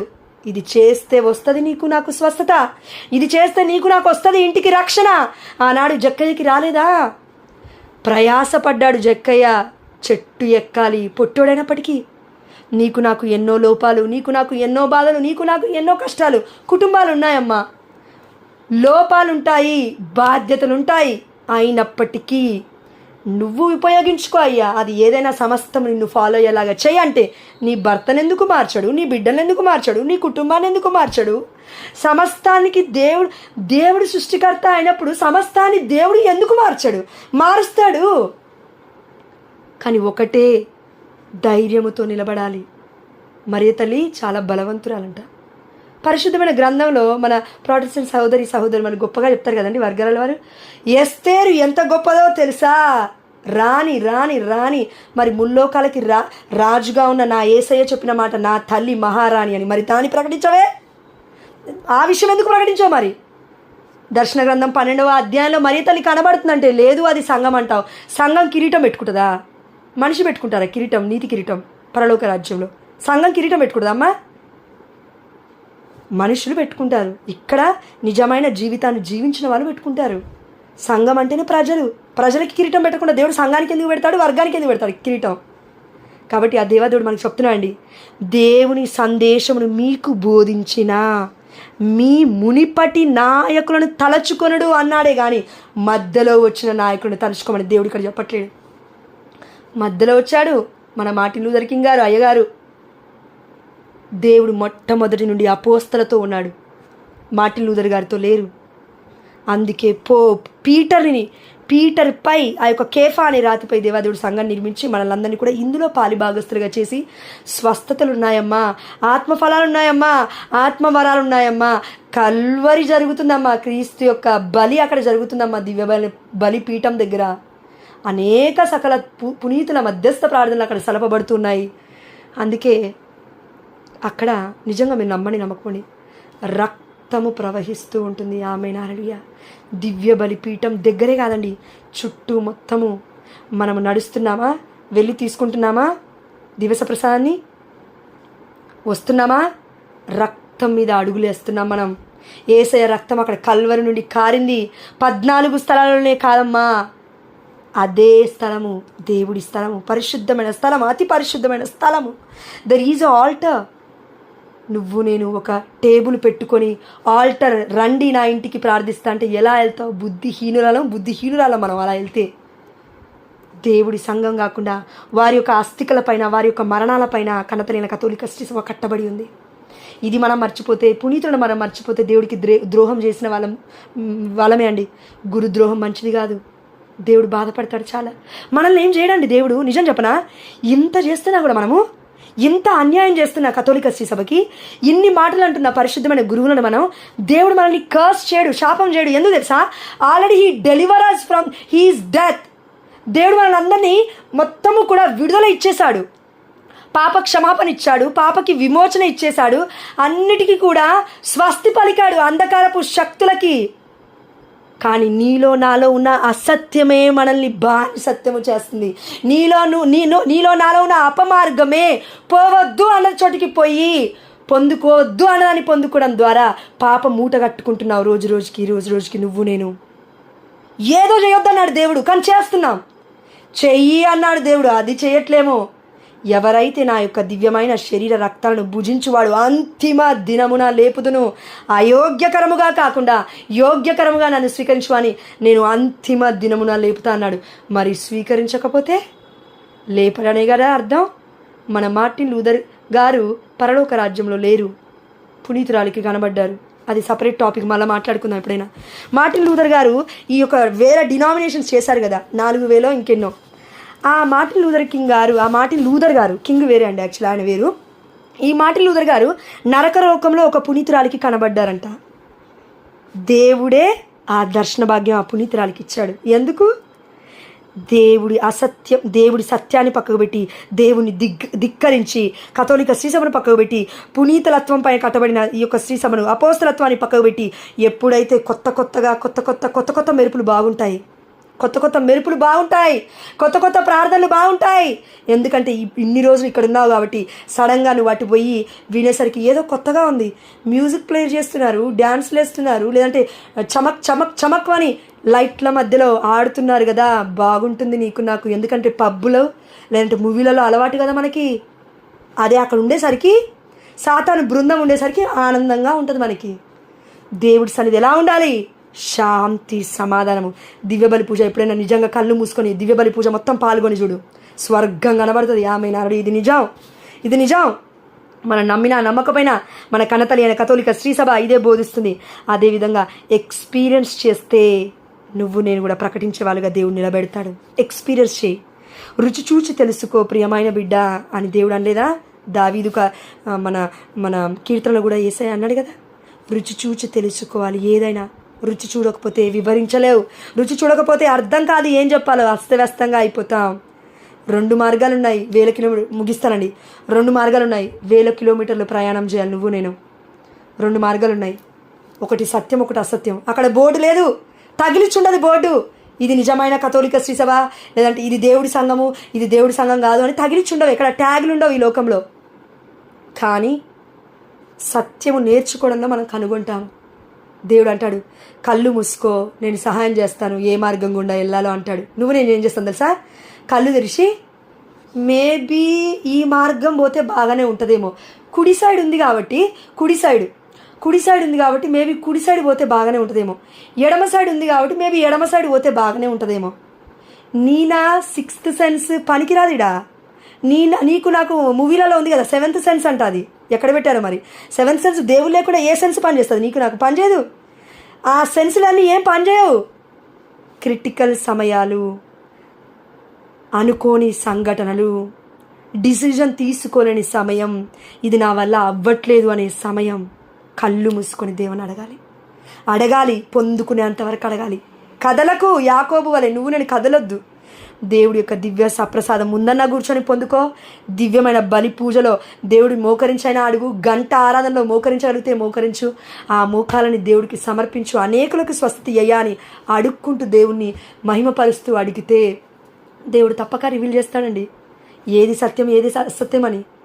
ఒక గొప్ప విషయం చెప్తాను. ఇంతకుముందే కరెక్ట్ 5 గంటలకో ఏమో ఆ బిడ్డ ఫోన్ చేశారు. నిన్నటి రోజున వ్యాకులమాత చర్చ్లో కనిపించారు. మనము నెక్స్ట్ పార్ట్ వేరే రోజు చూద్దాం, సరిపోదు టైం కాబట్టి ముగిస్తున్నాను. ఈ యొక్క వాక్యం ముగిస్తూ చివరిగా ఒక విషయం చెప్పాలి. నిన్నటి రోజున వ్యాకులమాత చర్చ్కి వెళ్ళినప్పుడు మీ అందరి మధ్యస్థ ప్రార్థన, నిజంగా I don't forget any one. నేను మీకోసం ప్రార్థన చేయడం తప్ప నేను ఏమీ మీకు ఇచ్చుకోలేను, ఇది నిజం. కాబట్టి మీరు నమ్మినా ఎల్లవేళలా నేను చచ్చిపోయేంత వరకు నేను ప్రార్థించే శక్తి ఆ దేవాదేవి నాకు ఇస్తే తప్పక నేను ప్రార్థిస్తూనే ఉంటాను. ఆమేన్, హల్లెలూయా, ఆల్ గ్లోరీ టు గాడ్. అయితే నిన్నటి రోజున పరిచయమైన ఆ బిడ్డ ఈరోజు ఫోన్ చేసింది. మన జయశీల అక్క ఉన్నారు కదా ఈ గ్రూప్లో, ఆ అక్క ద్వారా పరిచయం అయ్యారు. అక్కడ పరిచయం చేశారు. ఆ బిడ్డకి కొన్ని ఇలా జరుగుతున్నాయి తన యొక్క కుమారుడికి అని చెప్పారు. చెప్పిన తర్వాత ఇంటికి వచ్చాను. నిన్నటి రోజున సాయంత్రం శక్తి లేదు, ఫుల్ ఫీవర్లో ఉన్నాను. మీ అందరి ప్రార్థన తోడుగా ఉన్నాను, గట్టిగా నేను నమ్మాను, విశ్వసించాను. మరి తల్లి మధ్యస్థ ప్రార్థన తప్పక నాకు సాయంగా ఉంటుంది. దేవుడి మహిమార్థం ఇది జరుగుతుందని విశ్వసిస్తున్నానా, యాక్సెప్ట్ చేశాను. అయిపోయింది. సాయంత్రం మోకరించి ఇక్కడ ప్రేయర్ చేస్తున్నానండి. ఇంటికి రాగానే 5:05 అవుతుంది. జయశీల అక్కకి నేను వాయిస్ మెసేజ్ పెట్టాను. అక్క, దేవుడు ఇలా చెప్తున్నాడు అక్క, ఆ బిడ్డలో ఏ నరక శక్తులు లేవక్క, ఏ చాతబడు శక్తులు లేవక్క, దేవుడు ఆ బిడ్డను ఎన్నుకున్నాడక్క, గురువు అవ్వాలక్క అని ఆ బిడ్డకి నేను వాయిస్ మెసేజ్లు పెడితే ఈ బిడ్డ ఆ బిడ్డకి వాయిస్ మెసేజ్లు ఫార్వర్డ్ చేసింది. అయితే నేను దేవుని నైట్ ఒకటి అడిగాను, ఇది నిజమని నేను ఎలా నమ్మాలయ్యా, ఇది నువ్వే నమ్ముతూ ఒకవేళ నువ్వే రివీల్ చేస్తే నాకేదో ఒకటి చూపించు అంటే ఇందానే జయశీల అక్క మెసేజ్ పెట్టింది. ఆ బిడ్డ ఫోన్ చేసి మాట్లాడింది 1.5 గంటల సేపు. ఆ అబ్బాయికి నైట్ వచ్చిన కళ, పావురాలు తిరుగుతున్నాయి, పావురం తిరుగుతుంది. ఆ బిడ్డని దేవుడు పిలుస్తున్నాడు. నేను ఏవైతే జయశీల అక్కకి మాటలు చెప్పానండి పరిశుద్ధాత్మ ప్రేరణ ద్వారా, నేను హైలైట్ చేసుకోవట్లేదు అమ్మ, దండం పెడతాను. మీరు అలా చేసుకొని నాకు ఫోన్లు చేసేదైతే అసలే చేయొద్దు, నేను స్విచ్ ఆఫ్ చేసి కూర్చుంటాను. అట్లా కాదు, నేను చెప్పేది ఏంటంటే ప్రేరణ, there is a God's time, దేవుడు గ్రేస్ టైం, దేవుడు కృపా టైము ఆ బిడ్డ కుటుంబంలో వచ్చింది కాబట్టి, దేవుడు నన్ను అక్కడ కల్పించాడు కాబట్టి, నేను ప్రార్థన చేసుకున్నాను కాబట్టి, దేవుడు చెప్పాడు కాబట్టి చెప్పమన్నది నేను చెప్పాను. అయిపోయిన తర్వాత అవే యాజ్ ఇట్ ఈస్గా ఆ బిడ్డకి కలలు రావడం. ఆ బిడ్డ పేరు మెల్కీసెదెకు, కానీ భరత్ అనే పేరుని పెట్టారంట జ్ఞానస్నానంలో. మరి అయ్యగారులు ఎక్కడ తీసుకుపోయి జ్ఞానస్నానం ఇప్పించారో మరి. తండ్రి కథోలికుడు, తల్లి ప్రొటెస్టెంట్ సంఘము. ఈ 2 మార్గాలలో బిడ్డ దేన్ని ఎంచుకోవాలి? అందుకే దేవుడు స్వయంగా దర్శనాల ద్వారా ఆ బిడ్డతో మాట్లాడుతుంటే ఆ బిడ్డని ఎవరి దగ్గరకో తీసుకెళ్తే ప్రొటెస్టెంట్ సంఘంలో వర్గంలో వాళ్ళు అన్నారంట, సాతాను శక్తులు పనిచేస్తున్నాయి ఈ బిడ్డ మీద, అంధకారంలో ఉన్నాడు, నరక శక్తులు పనిచేస్తున్నాయి, లేదంటే బ్లాక్ మ్యాజిక్, దాన్ని ఏమంటారు బ్లాక్ మ్యాజిక్ని, చాతబడులు చేశాయి. ఎవరయ్యా నువ్వు ఆ మాట చెప్పడానికి? బిడ్డ నిండా కంప్లీట్గా హోలీ స్పిరిట్తో ఉన్నాడు. ఆ బిడ్డ వెనక చీకటి కనబడుతుంది, ముందు లైట్ కనబడుతుంది. దేవుడు చెప్తున్నాడు, ఈ బిడ్డ నా దగ్గరికి పంపించాను అంటున్నాడు దేవుడు. తల్లిదండ్రులకి అవిధేయత అడ్డం వచ్చింది అక్కడ, అసత్యం అడ్డం వచ్చింది అక్కడ. తల్లి ఏమో కాదంటది, తండ్రి ఏమో అవునంటాడు. ఈరోజు ఆ బిడ్డకి క్లారిటీ వచ్చింది. పక్కనే తన తల్లి దగ్గర ఉండి ఇవన్నీ వింటున్నాడు నేను చెప్తున్నప్పుడు. ఆ తల్లి అడిగింది నన్ను, మరి అతను మీరు ఎందుకు పూజిస్తున్నారని అడిగింది. ఎక్కడుంది బైబిల్లో పూజించడం అక్క, ఎవరో వాక్యం చెప్పారు కదా మీకు ఇదంటే అవుననింది. బైబిల్ని నువ్వు నమ్ముతావు కదంటే అవును. బైబిల్లో ఉందా అమ్మ? బైబిల్లో ఉంటేనే నేను నమ్ముతానింది. అదే బైబిల్లోకి మనం వెళ్దాం అక్క, మరియ తల్లిని పూజించకూడదు అని ఉందా అంటే లేదనింది. మరియ తల్లిని ప్రార్థించకూడదు అని ఉందా బైబిల్ అంటే లేదనింది. మరి మరియ తల్లి గురించి ఏముందో తెలుసా నీకంటే తెలియదు అనింది. మరి అయితే కదా కూర్చో, ఒక గంట సేపు నాకు టైం అన్నాడు. దేవుడి వల్ల నాకు తల తిరుగుతుంది యాక్చువల్లీ ఆ సమయంలో. ఈరోజు దేవుడు కూర్చోబెట్టాడు, 1.5 గంట సేపు కూర్చోబెట్టాడు. 1:35, 1:35 ఆ బిడ్డతో మాట్లాడితే ఆ బిడ్డ అనింది, నీకు తెలిసిన విషయం నాకు తెలియదమ్మా అనింది. మంచి విషయం అక్క, ఒప్పుకున్నావు. అట్లా ఒప్పుకోవట్లేరు, బాధ అదే కదా. దేవుడికి గుణపాలు అందుకే కదా గుచ్చుతున్నారు మరియ తల్లి గుండెలో. యేసయ్యకి అదే కదా బాధ. ధన వ్యామోహంతో బ్రతుకుతున్నారు కదా. దేవుణ్ణి చెప్పాలని కాదు, సత్యం బోధించాలని కాదు, వారికి అర్థమైంది బోధిస్తున్నారు వాళ్ళు. దేవుడు అర్థం చేపించాలని చేయట్లేరు. ఎక్కడుంది ఈ వాక్యం చూడండి, హెబ్రీ 13:7 మనం చదివాం కదా. దేవుని సందేశమును మీకు బోధించిన మీ మునుపటి నాయకులను తలచుకొనుడు. దేవుడు ఈ యొక్క బైబిల్లో మనకి ఇచ్చిన మునుపటి నాయకులు ఎవరు? అపోస్తలత్వము. దానిని మనం నమ్మట్లేం, కానీ మధ్యలో వచ్చిన నాయకుల్ని నమ్ముతున్నావు. అయితే వారు ఎట్లు జీవించి మృతి చెందిరో విచారించు. కన్నతల్లిన కథోలిక సీజన్కి వచ్చి విచారిస్తావు కదా, ప్రీస్ట్ ఎలాంటి జీవితం జీవించాడు ఇంత ముందుకు, లేకపోతే వెనక ఎన్నో ఆస్తుల్ని జమ చేసుకుంటున్నాడు ప్రీస్ట్ అంటావు కదా. 5,000 కక్కుర్తి పడతావు ప్రీస్ట్కి ఇవ్వడానికి, బయటికి వెళ్ళి 50,000 ఇవ్వడానికి ఆలోచించావు నువ్వు. నేను దేవుడు అడుగుతున్నాడు, బిడ్డ నువ్వు సమాధానం చెప్పాలి తప్పక. గురువుకి 5,000 కూడా కాదు, 5 పైసలు ఇవ్వడానికి ఆ యొక్క విధవరాలు 2 పైసలు ఇచ్చింది, 2 కాసులు ఇచ్చింది. దేవుడు దీవించాడు. మలాకి గ్రంథంలో 10వ వంతు ఇవ్వమని దేవుడు చెప్పలేదు. ఈ యొక్క కొత్త నిబంధనలో నీకున్నది మొత్తం దేవుడు నీకు ప్రేరేపించిన రీతిగా అంతకంటే ఎక్కువ ఇవ్వన్నాడు దేవుడు. 10వ వంతు కాదు, అంతకన్నా ఎక్కువ ఇవ్వాలి. ఒక్కొక్కసారి గురువులు బాధలో ఉన్నప్పుడు, వారు చచ్చిపోయే సమయాలు వచ్చినప్పుడు, వారికి గుండెలో గులపాలు దించకుండా, వారి మీద అవమానాలు నిందలు మోపకుండా మనం ఎలా జీవించాలని దేవుడు కోరుకుంటున్నాడంటే, కథోలిక శ్రీ సభలో నిజంగా దేవుడు ఉన్నాడు, గురువులో ఉన్నాడు, యాజకుడు, ప్రధాన యాజకుడు మన యేసయ్య. వారిని బాధ పెట్టొద్దు. పాస్టర్ అని ఒక్క మాట అనడానికి నీకు నాకు గట్స్ లేవు. స్టేజ్ మీద నిలబడడానికి ఒక్క మాట ఎదురు తిరగడానికి నీకు నాకు ధైర్యం లేదు. పిరికి మంద మనము. అలాంటి మనకి గురువు గురించి మాట్లాడే నోరు ఎలా వచ్చిందమ్మా నీకు నాకు? ఏమి మాట్లాడలేడు కదా అనా, సైలెంట్గా ఉన్నాడని కదా, వెనక ఏమి సంఘమేమి లేదనా, వెనక ఏమి వర్గమేమి లేదనా. అదే ఒక్క పాస్టర్ గురించి మాట్లాడితే 5,000 మంది మన ఇంటి మీదకి వస్తారు అనుకుంటున్నావు నువ్వు. నేను కథోలిక శ్రీ సభలో ఉండడం అంత ఈజీ కాదు, నిజమే కాదు, నిజంగా కాదు. ఈ సత్యమైన బోధనలు బయటికి వెళ్తే, మనం ప్రకటించడం బోధనలు పెడితే అనేక మంది వాళ్ళేం కదలరు, పాస్టర్లు కదలు, వారు అనుకుంటారు చూడు వెనక, మాకు దేవుడు పాస్టరయ్యా, మాకు దేవుడు పాస్టర్ అంటారు చూడు, వాళ్ళు కదులుతారు చంపడానికి. అందుకు కాదు పునీతులు చచ్చిపోయింది, అందుకు కాదు థామస్ గారికి గుండెలో బల్లాన్ని దించింది, అందుకు కాదు మన అన్యుడైన మన దైవ సహాయం గారు చచ్చిపోయింది, చంపేసింది బిడ్డని. ఎందుకు చంపాలనుకుంటున్నారు? సైలెంట్గా ఇంట్లో నోరు మూసుకొని ఖాళీగా కూర్చుంటే చంపేస్తారనుకుంటున్నారా? లేదు, ఆ సత్యానికి ఎదురు తిరిగి సత్యాన్ని బోధిస్తున్నప్పుడు చంపుతారు. ఆ సత్యం కోసం నిలబడగలుగుతావా? ఇది దేవుడు ఈరోజు నీకు నాకు పునీత ప్యాడ్రే పియో గారి ద్వారా మాట్లాడుతున్నాడు. నువ్వు నేను మాట్లాడుకున్నంత ఈజీ కాదు జీవించడం. అందుకే పునీత ప్యాడ్రే పియో గారు మాట్లాడిన ప్రతిదీ జీవించారు. మనలాగా కాదండి. పునీత ప్యాడ్రే పియో గారు పునీతులు మనలాగా కాదండి, మాట్లాడిన ప్రతి మాట వాళ్ళు జీవించారు. కానీ ఈరోజు కథోలికేతరులు ఎంతోమంది వర్గాలు జీవించడం కాదు, డాంబికత్వ జీవితము జీవిస్తున్నట్లుగా నీకు నాకు కనబడుతుంది.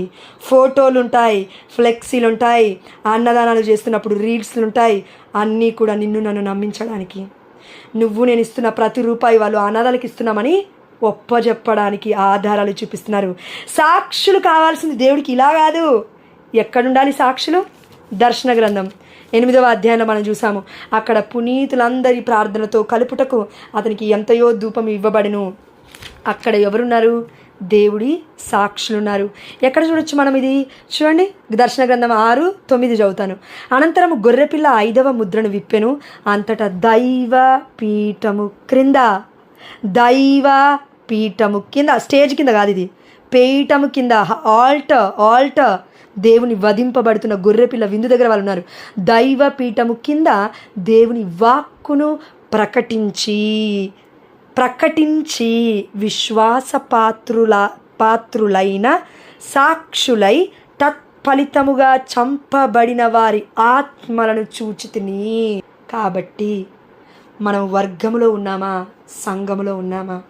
కథోలిక శ్రీ సభ నిజమైన సంఘము. ఇందులోనే సకల పునీతుల మధ్యస్థ ప్రార్థనలు సలపబడుతూ ఉన్నాయి. అక్కడే మనం ఉండాలి.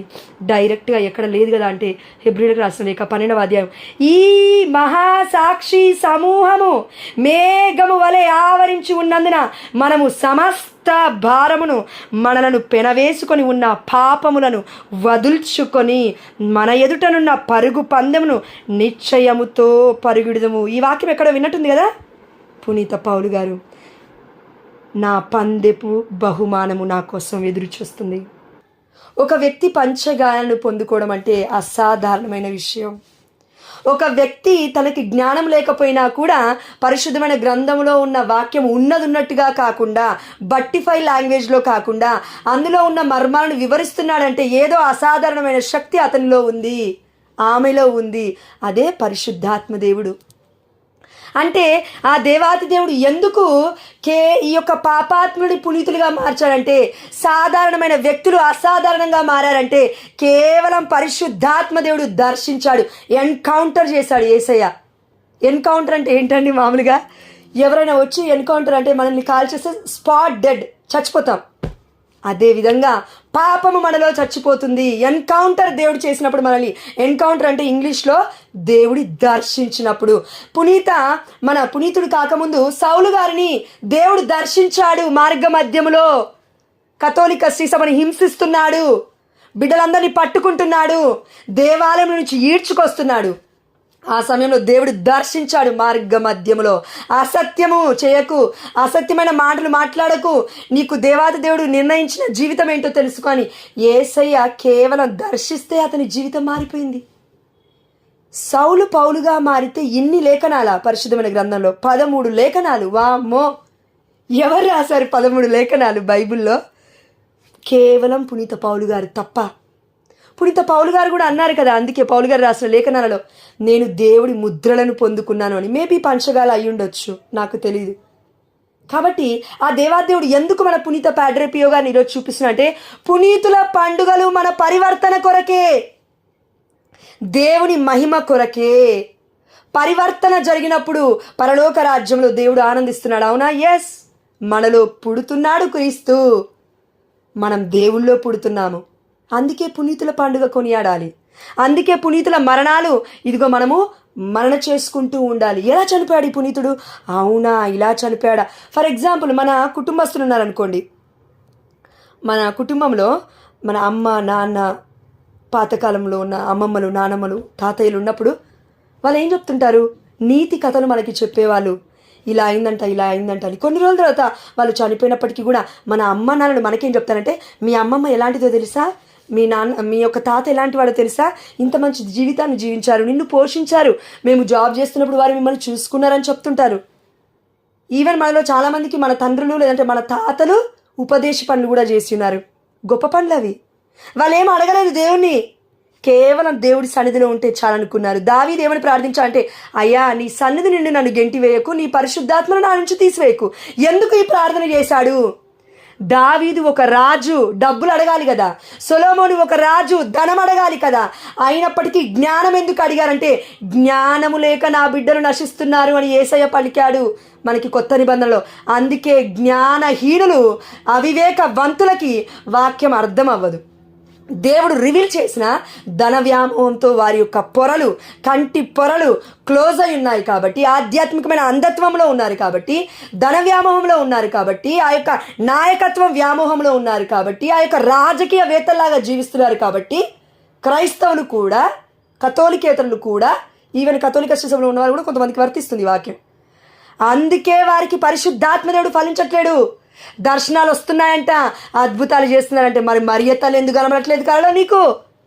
నిజమైతే దర్శనాలు రావడం అయితే, అద్భుతాలు నువ్వు నిజంగా దేవుడి శక్తితో చేస్తుంటే దేవుడు ఎందుకు నీకు దర్శనం ఇచ్చి ఎందుకు కనబడి చెప్పట్లేడు మరియతల్లి గురించి? మరి నాకెందుకు చెప్పాడు? సత్యం కోసం మనం పరితపించాలి. అందుకే పునీతులందరూ కూడా సత్యం ప్రకటించినందుకే పాపాత్ములుగా ఉన్నప్పటికీ దేవుడు పిలుచుకొని భవిష్యత్తుని చూశాడు కాబట్టి వాళ్ళలో పునీతులుగా లేవనెత్తాడు.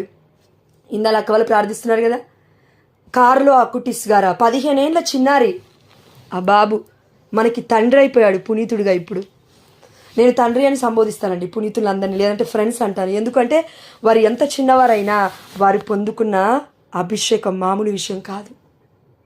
ఒక్కరోజు ఎగ్జాంపుల్ చెప్తాను. ఈరోజు 14 స్థలాలు నేను ప్రార్థించడానికి కింద మీద పడ్డాను గంటంబావు. నా వల్ల అవ్వట్లేదు.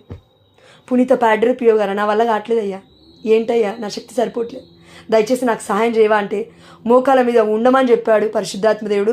పునీత ప్యాడ్రి పియో గారు పక్కనే ఉండి ప్రార్థిస్తున్నారేమో, నిజంగా లేవలేదు కూడా ప్రార్థన మొదలుపెట్టినప్పటి నుంచి.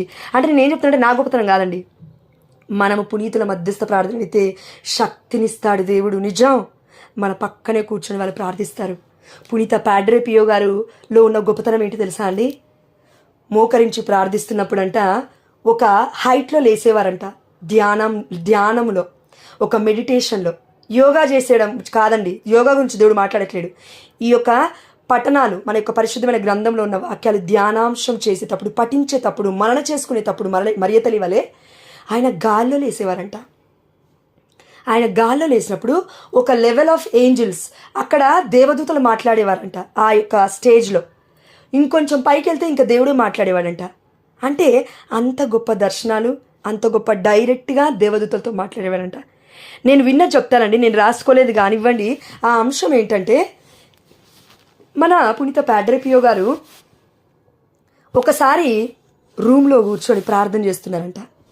ప్రార్థన చేస్తూ ఉంటే అప్పుడు పంచగాలు పొందుకున్నారు కదా, ఎక్కువ పబ్లిక్లోకి వెళ్ళేవాళ్ళు కాదండి. ఎందుకంటే జనాలు వచ్చి మీద పడుతూ ఆ యొక్క డిస్టర్బెన్స్ చేసేవాళ్ళు. ఆ యొక్క చర్చెస్ ముందు కానివ్వండి, లేకపోతే వాళ్ళు ఉంటున్న ఆ యొక్క మన గురువులు ఉంటున్న పెద్ద పెద్ద ఉంటాయి కదా ప్లేసెస్, అక్కడ కానివ్వండి, ప్రీస్ట్లకు సపరేట్ ప్లేస్ ఉంటుంది కాబట్టి ఆవిడకి రావడం ఇలా అంతా చేస్తున్నారు కాబట్టి రూమ్లో ఉండి ప్రార్థన చేసుకోవడానికి ఎక్కువ సమయాన్ని గడిపేవారు పునీత ప్యాడ్రి పియో గారు. చాలా తక్కువ సమయం అండి ప్రజల్లోకి వచ్చింది.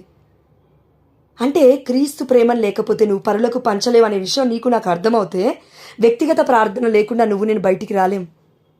గ్రూప్ ప్రార్థన ఎంతైనా చేయొచ్చండి, నేను గ్రూప్ ప్రార్థన గురించి చెప్పట్లేను. కానీ మనము ఆ యొక్క సంఘ ప్రార్థన చేస్తుండొచ్చు, ఓకేనా? అదేవిధంగా దివ్యబలి పూజకి వెళ్తుండొచ్చు. నిజం, అది అమూల్యమైన ప్రార్థన, అన్నిటికంటే ఇట్స్ ఎ గ్రేట్ సాక్రమెంట్. దానికి మించిన ప్రార్థన ప్రపంచంలో ఇంకేది లేదు, దివ్యబలి పూజకి మించింది. కానీ ఆ దివ్యబలి పూజలో పొందుకున్న యేసయ్యని మనం ఇంటి దగ్గరికి వచ్చి మనన చేసుకోవాలి. మరియ తల్లి వలె పునీత ప్యాడ్రి పియో గారు అది ఫాలో అయ్యారు. కాబట్టి ఆ బిడ్డ ప్రార్థన చేసేటప్పుడు ఎవరెవరికో బాధలు ఉంటాయి కదా, ఇప్పుడు మనందరము 30 మంది ఉన్నాం, వాళ్ళందరికీ బాధలు ఉంటే ఏం చేసేవారంట పునీత ప్యాడ్రి పియో గారు, నేను బయటికి వెళ్ళలేని పరిస్థితి కాబట్టి దూతల్లారా, కావలి సన్మనస్కుల్లారా, ఇప్పుడు మన జ్యోతక్క ఉంది, జ్యోతక్కకి ఉన్న కావలి సన్మన్స్ కూడా నాతో మాట్లాడు, మేరీ అక్క దగ్గర ఉన్న కావలి సన్మన్స్ కూడా నాతో మాట్లాడు, లూర్దమ్మ ఆంటీ దగ్గర ఉన్న కావలి సన్మన్స్ కూడా నాతో మాట్లాడు అని పిలిచేవారంట. పేరు తెలవకపోయినా కూడా ఏ బిడ్డ బాధలలో ఉందో ఆ కావలి సన్మనస్కులు ఇప్పుడు నాతో మాట్లాడుదురుగా. కానీ ప్రార్థనలో లీనమైన మన పునీత ప్యాడ్రి పియో గారితో దేవదూతలు వచ్చి మాట్లాడేవారంట.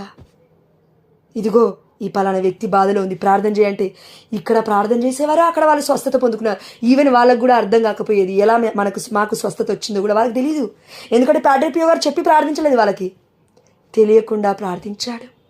కేవలం వాళ్ళ దూత, ఎందుకంటే ప్రజలు నమ్మలేదేమో దేవదూతలు ఉంటారని, లేదంటే ప్రజలు నమ్మలేదేమో, ఈనాడు వర్గాలు నమ్మట్లేవు కదా, దేవదూతలు లేరు పునీతులు లేరు అంటున్నారు కదా, వాళ్ళలాగా ప్రజలు పక్కనే ఉన్న కావలి సన్మనస్కుని నమ్మట్లేరు. మనలో ఆ దేవాతి దేవుడు పెట్టిన ఆత్మ అనే సిరి సంపదని నమ్మట్లేరు. కాబట్టి వారు ఆధ్యాత్మికమైన అంధత్వంలో ఉన్నారు కాబట్టి నమ్మట్లేరు.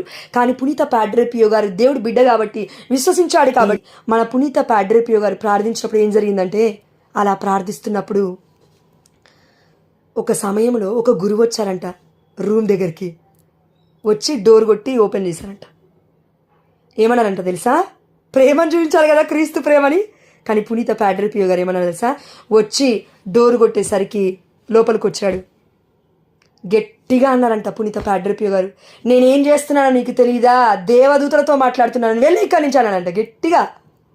అంటే క్రీస్తు ప్రేమ లేదంటారా ఇప్పుడు పునీత ప్యాడ్రి పియో గారిలో? వ్యక్తిగత ప్రార్థన చెడగొట్టొద్దు ఎవరిదైనా సరే. నువ్వు ఎంత పెద్ద ప్రవక్తమైనగా, నువ్వెంత పెద్ద ప్రవక్తినివైనగా, దేవుడైనాగా దిగొస్తే దేవుడితో మన సంబంధం అండి. ఈ మనుషులు కొన్ని రోజులండి, ఈవెన్ దేవుడు ఏమన్నాడు, నిన్ను ప్రేమించుకున్నట్లే నీ పొరుగు వారిని ప్రేమించు. ఆ ప్రేమ మనలో ఉండాలంటే మొట్టమొదటిగా క్రీస్తు ప్రేమ మనలో ఫలించాలి. ఈ ప్రేమ లేకుండా మనం బలవంతంగా ప్రేమించాలని ట్రై చేస్తే బాధపడతాం, అవ్వదు మన వల్ల. అది కపట ప్రేమ అవుతుంది. నిజం, ఇది నేను ఎక్స్పీరియన్స్ చేశాను. అందుకే నేను ఎక్కువగా కాల్స్ రెస్పాండ్ అవ్వడానికి కారణం కూడా ఏంటంటే, ఒక 10 నిమిషాలు ప్రార్థన చేసుకున్న తర్వాత మళ్ళీ నేను రిటర్న్ కాల్ చేస్తాను. పరిశుద్ధాత్మ దేవుడు ప్రేరేపిస్తాడు, ఆ బిడ్డ నిజంగా అవసరంలో ఉంటే కాల్ చేయి అంటాడు. ప్రార్థన అయినా ఆపుతుందేమో నీ నా సమస్యని, కానీ మనిషి మాటలు ఆపలేవు కదా. మనిషి ఒకవేళ గంట సేపు మాట్లాడింది, కానీ ఆ గంట సేపు సమయం వ్యర్థం కాకుండా ఆ ముచ్చట ఆపేసి, అమ్మ నాకు ప్రార్థన విన్నపం ఉందని తెలియకపోయినప్పటికీ పరిశుద్ధాత్మ దేవుడు నిన్ను నన్ను ప్రేరేపించినప్పుడు ప్రార్థిస్తే నిజంగా ఆ బిడ్డ బ్రతుకుతుంది కదా. ఎందుకు బ్రతకదు? ఇది నిజం అండి. అందుకే పునీత పాడ్రే పియో గారు ఎక్కువగా అందరి మధ్యలోకి వెళ్ళేవారు కాదండి. ఈ రూమ్లో కూర్చొని వ్యక్తిగతంగా ప్రార్థన చేసుకుని ఎలా చేశాడు అంటే, క్రూసిఫిక్స్ ముందుంటుంది. క్రూసిఫిక్స్కి క్రాస్కి తేడా ఏంటి అంటే, క్రాస్ అంటే కేవలం ఆ స్లీవ మాత్రమే. క్రూసిఫిక్స్ అంటే స్లీవ మీద యేసయ్య స్వరూపం ఉండాలి. అది క్రూసిఫిక్స్కి అర్థం. మన కథోలికేతరు వర్గాలు ఏవైతే ఉన్నాయో ఆ యొక్క క్రాస్ని పెట్టుకుంటారు. మరి పక్కన ఇటువైపు ఉన్న దొంగవాడిదా క్రాస్, లేదంటే కుడివైపున ఉన్న మంచి దొంగవాడిదా క్రాస్, లేదంటే రోమా సామ్రాజ్యం వాళ్ళు వేల మందిని, లక్షలాది మంది ప్రజలను, ఆనాడు పాపపులో ఉన్న ప్రజలను, లేదంటే అవమానము చెందిన వారిని, దొంగ వాళ్ళని, దోపిడీగాలను ఆ యొక్క స్లీవ మీద వేశారు. వాళ్ళదా స్లీవ? లేదంటే యేసయ్య ఉన్న క్రూసిఫిక్స్ అనేది మన కనతలి అయిన కథోలిక శ్రీసభ ప్రకటిస్తుంది. క్రూసిఫిక్స్ గురించి, క్రాస్ గురించి ప్రకటించట్లేదు మన కనతలి అయిన కథోలిక శ్రీసభ. ఎందుకంటే యేసయ్య లేకపోతే భారం ఎవరు మోసారు? పాప భారాన్ని. అందుకే ఈ పాప భారాన్ని పునీత పౌలు గారు అన్నట్లుగా మన పునీత పాడ్రే పియో గారు కూడా ఈ ప్రపంచం కోసం పంచగాలను పొందుకొని 50 ఏళ్ళు సఫర్ అయ్యాడు. 50 ఏళ్ళు నరకయాతన పడ్డాడు, మరణ వేదన పడ్డాడు.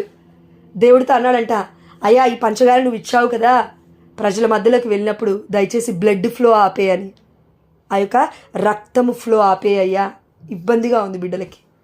నేను రూమ్లో ఉన్నప్పుడు ఏదైనా ఇంకో పెద్ద గొప్ప విషయం ఏంటి తెలుసా అండి, పునీత పాడ్రే పియో గారి యొక్క పంచగాల నుంచి రక్తం వస్తుంటే సువాసన వచ్చేదంట రూమ్ మొత్తము కూడా.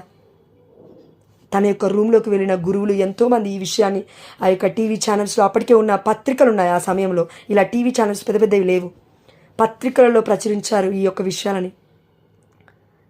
సువాసన వచ్చేదంట. మనకి రక్తం గారితే స్మెల్ వస్తుంది కొంచెం ఎండిపోగానే, లేదంటే ఒక 10 రోజులు అయితే, 20 రోజులు అయితే, 30 రోజులు అయితే, 50 ఏళ్ళు రక్తం గారితే సువాసన రావడం ఏంటి? దేవుడి మహిమ అది. అందుకే ఆ దేవాతి దేవుడు ఇంత గొప్పగా మన పునీతుల్ని మనకి కనపరుస్తూ ఉన్నాడు, ప్రకటిస్తూ ఉన్నాడు. వీళ్ళని ఎగ్జాంపుల్స్గా మనం తీసుకుంటే, వారి మార్గంలో మనం నడవగలిగితే, ఎందుకు? వారు యేసయ్య మార్గంలో నడిచారు కాబట్టి. ఎవరైతే నన్ను విశ్వసిస్తారో సమస్తం విడిచిపెట్టి నన్ను అనుసరించాలి. ఆ అనుసరించిన బిడ్డల యొక్క జీవిత ప్రయాణములోనే, వారి యొక్క పాద బాటలలోనే మనం నడుస్తున్నాం అంతే. ఇప్పుడు మన తల్లిదండ్రుల బాటలలో మనం నడవట్లేమా? మా అమ్మ నాకు ఇన్స్పిరేషన్ అంటాము, మా నాన్న నాకు మార్గదర్శి అంటావు. పునీతులు కాదు మీ అమ్మ, మా అమ్మ, మా నాన్న, మీ నాన్న, కానీ వీళ్ళందరూ పునీతులు కదా. అంటే గొప్పవాళ్ళు మన తల్లిదండ్రులు. కానీ కంపారిజన్ మోడ్లో చెప్తే, మరి దేవుడి కోసమే వారు బ్రతికారు కదా. మన కోసం మన తల్లిదండ్రులు బ్రతికితే దేవుడి కోసం ఈ బిడ్డలు బ్రతికారు కదా. ప్రపంచం పాపము కోసం ఈ యొక్క బిడ్డలు వారి యొక్క ప్రాణాన్ని త్యజించారు కదా. మరి ఎంత అమూల్యమైన బిడ్డల గురించి మనం మాట్లాడుకోకూడదా? మాట్లాడుకోవాలి. ఎందుకు తెలుసా? రేపు నువ్వు నేను చచ్చిపోతే కథోలిక శ్రీసభలో ఏ నిరీక్షణ ఉంటుంది నీకు నాకు? ఏ ఒక్క దృక్పథం ఉంది నీకు నాకు? ఏ హోప్ ఉంది నీకు నాకు? నేను చచ్చిపోయినా కూడా జీవిస్తానని దేవుడు అన్నాడు. మరి ఎవరు కూడా ఇప్పటి వరకు చచ్చిపోయిన వారు ఎవరు కూడా స్మరణ చేసుకోవట్లేరు కదా అని ఒక ఆలోచన నీకు నాకు వస్తుందనే పరిశుద్ధాత్మదేవుడు వాక్యం లిఖించాడు. మత్తయి సువార్త, మన యోహాను సువార్త 11:25లో మీరు మరణించిన జీవవంతులే, ఎందుకంటే పునరుత్థానుడైన క్రీస్తులో మనం ఉన్నాము ప్రియమైన బిడ్డ. అందుకే పునీతుల ప్రార్థనలు, వారి యొక్క పరిచర్య ఈ ప్రపంచాన్ని కదిలించగలిగాయి. 8 లక్షల మంది ఆ యొక్క మన పునీత పాడ్రే పియో గారు చనిపోయిన ఆ యొక్క దేహం దగ్గరికి వచ్చాయి, శరీరం దగ్గరికి. ఇంకో విషయం చెప్పాలంటే 50 ఏండ్లు పునీత పాడ్రే పియో గారు పంచగాయలను కలిగి ఉన్నారు. అవునా? చనిపోయిన ఎమ్మటే పంచగాయలు మొత్తం మటుమాయమైపోయాయంట. అంటే దేవుడు మహిమార్థమే చనిపోయాడు. నా బిడ్డ అని మరలా ఇంకొకసారి దేవుడు అద్భుతం చేశాడు. చనిపోయినప్పుడు పంచగాయలు మాయమవుడు ఏంటండి, మామూలు విషయం అది? అలానే ఉండాలిగా, మచ్చలు అలానే ఉండాలిగా, ముద్రలు అలానే ఉండాలిగా. ఒకవేళ కామన్గా ఏదో ముద్రలు పెట్టుకున్నాడు పునీత పాడ్రే గారు, లేదంటే ఏదో మచ్చలు వచ్చాయి పునీత పాడ్రే గారికి అంటది ఈ లోకం. ఈ ప్రపంచం సామాన్యం అనేది కాదు, పాపలోకం కదా. అందుకే దేవుడు మాయం చేసేసాడు పంచగాలని. దేవుడి యొక్క లోకానికి చేరుకున్నాడు పునీత పాడ్రే గారు. అందుకే దేవుడు ఒక గొప్ప మాట అన్నారు కదండి, మత్తయి సువార్త 10:28 ఇలా ఉంది, శరీరమును మాత్రము నాశనము చేయగలిగి ఆత్మను నాశనము చేయలేని వారికి భయపడకూడదు. ఆత్మను శరీరమును కూడా నరక కూపమున నాశనము చేయగలవానికి భయపడు. ఇది ఎవరు చేయగలుగుతారు? శరీరంతో పాటు ఆత్మను ఎవరు నాశనం చేయగలుగుతారంటే దేవుడు తప్ప ఇంకా ఎవరూ చేయలేరు. ఎందుకు? ఆత్మనిచ్చింది దేవుడే, పరిశుద్ధాత్మని. ఆ ఆత్మను తిరిగి అప్పజెప్పేంత వరకు మన ఈ యొక్క ప్రార్థన, ఈ యొక్క పరిచర్య, ఈ యొక్క జీవితం, ఈ భూలోకంలో మనం జీవిస్తున్న జీవిత విధానము ఆగిపోకూడదు. అది దేవుడి యొక్క అభిలాష, దేవుడికి అభీష్టం. మనం దేవుడి బిడ్డలుగా ఉండడం దేవుడికి చాలా ఇష్టం. అందుకే దేవుడు ఒక మాట అన్నాడు కదా, మీ నిగ్రహ శక్తికి మించి మిమ్మల్ని శోధింపబడనీయను. సాతానికి అంత శక్తిని నేను ఇవ్వను. వాడు గర్జించు సింహమే అవ్వచ్చు, నేను కొదమ సింహము వల్ల నీ పక్కనే ఉన్నాను. మర్చిపోతున్నావా? Praise Jesus. కాబట్టి ఇప్పటివరకు మనం నేర్చుకున్నాము పునీతుల గురించి, అవునా? ఎస్. అండ్ అదేవిధంగా ఇంకొక మంచి విషయం పరిశుద్ధాత్మ దేవుడు గుర్తు చేస్తున్నాడు. గలతీలకు రాసిన లేఖలో అనుకుంటాను, మరి ఎందుకండి పునీతులని, మనకి ముందున్న అపోస్తల యొక్క పరిచర్యను, వారి యొక్క బోధనలు మనం విశ్వసించాలి? మొన్న వచ్చారు కదా వర్గాలు, వారి గురించి ఎందుకండి మనం పట్టించుకోకూడదు అంటే ఇక్కడ ఉందండి.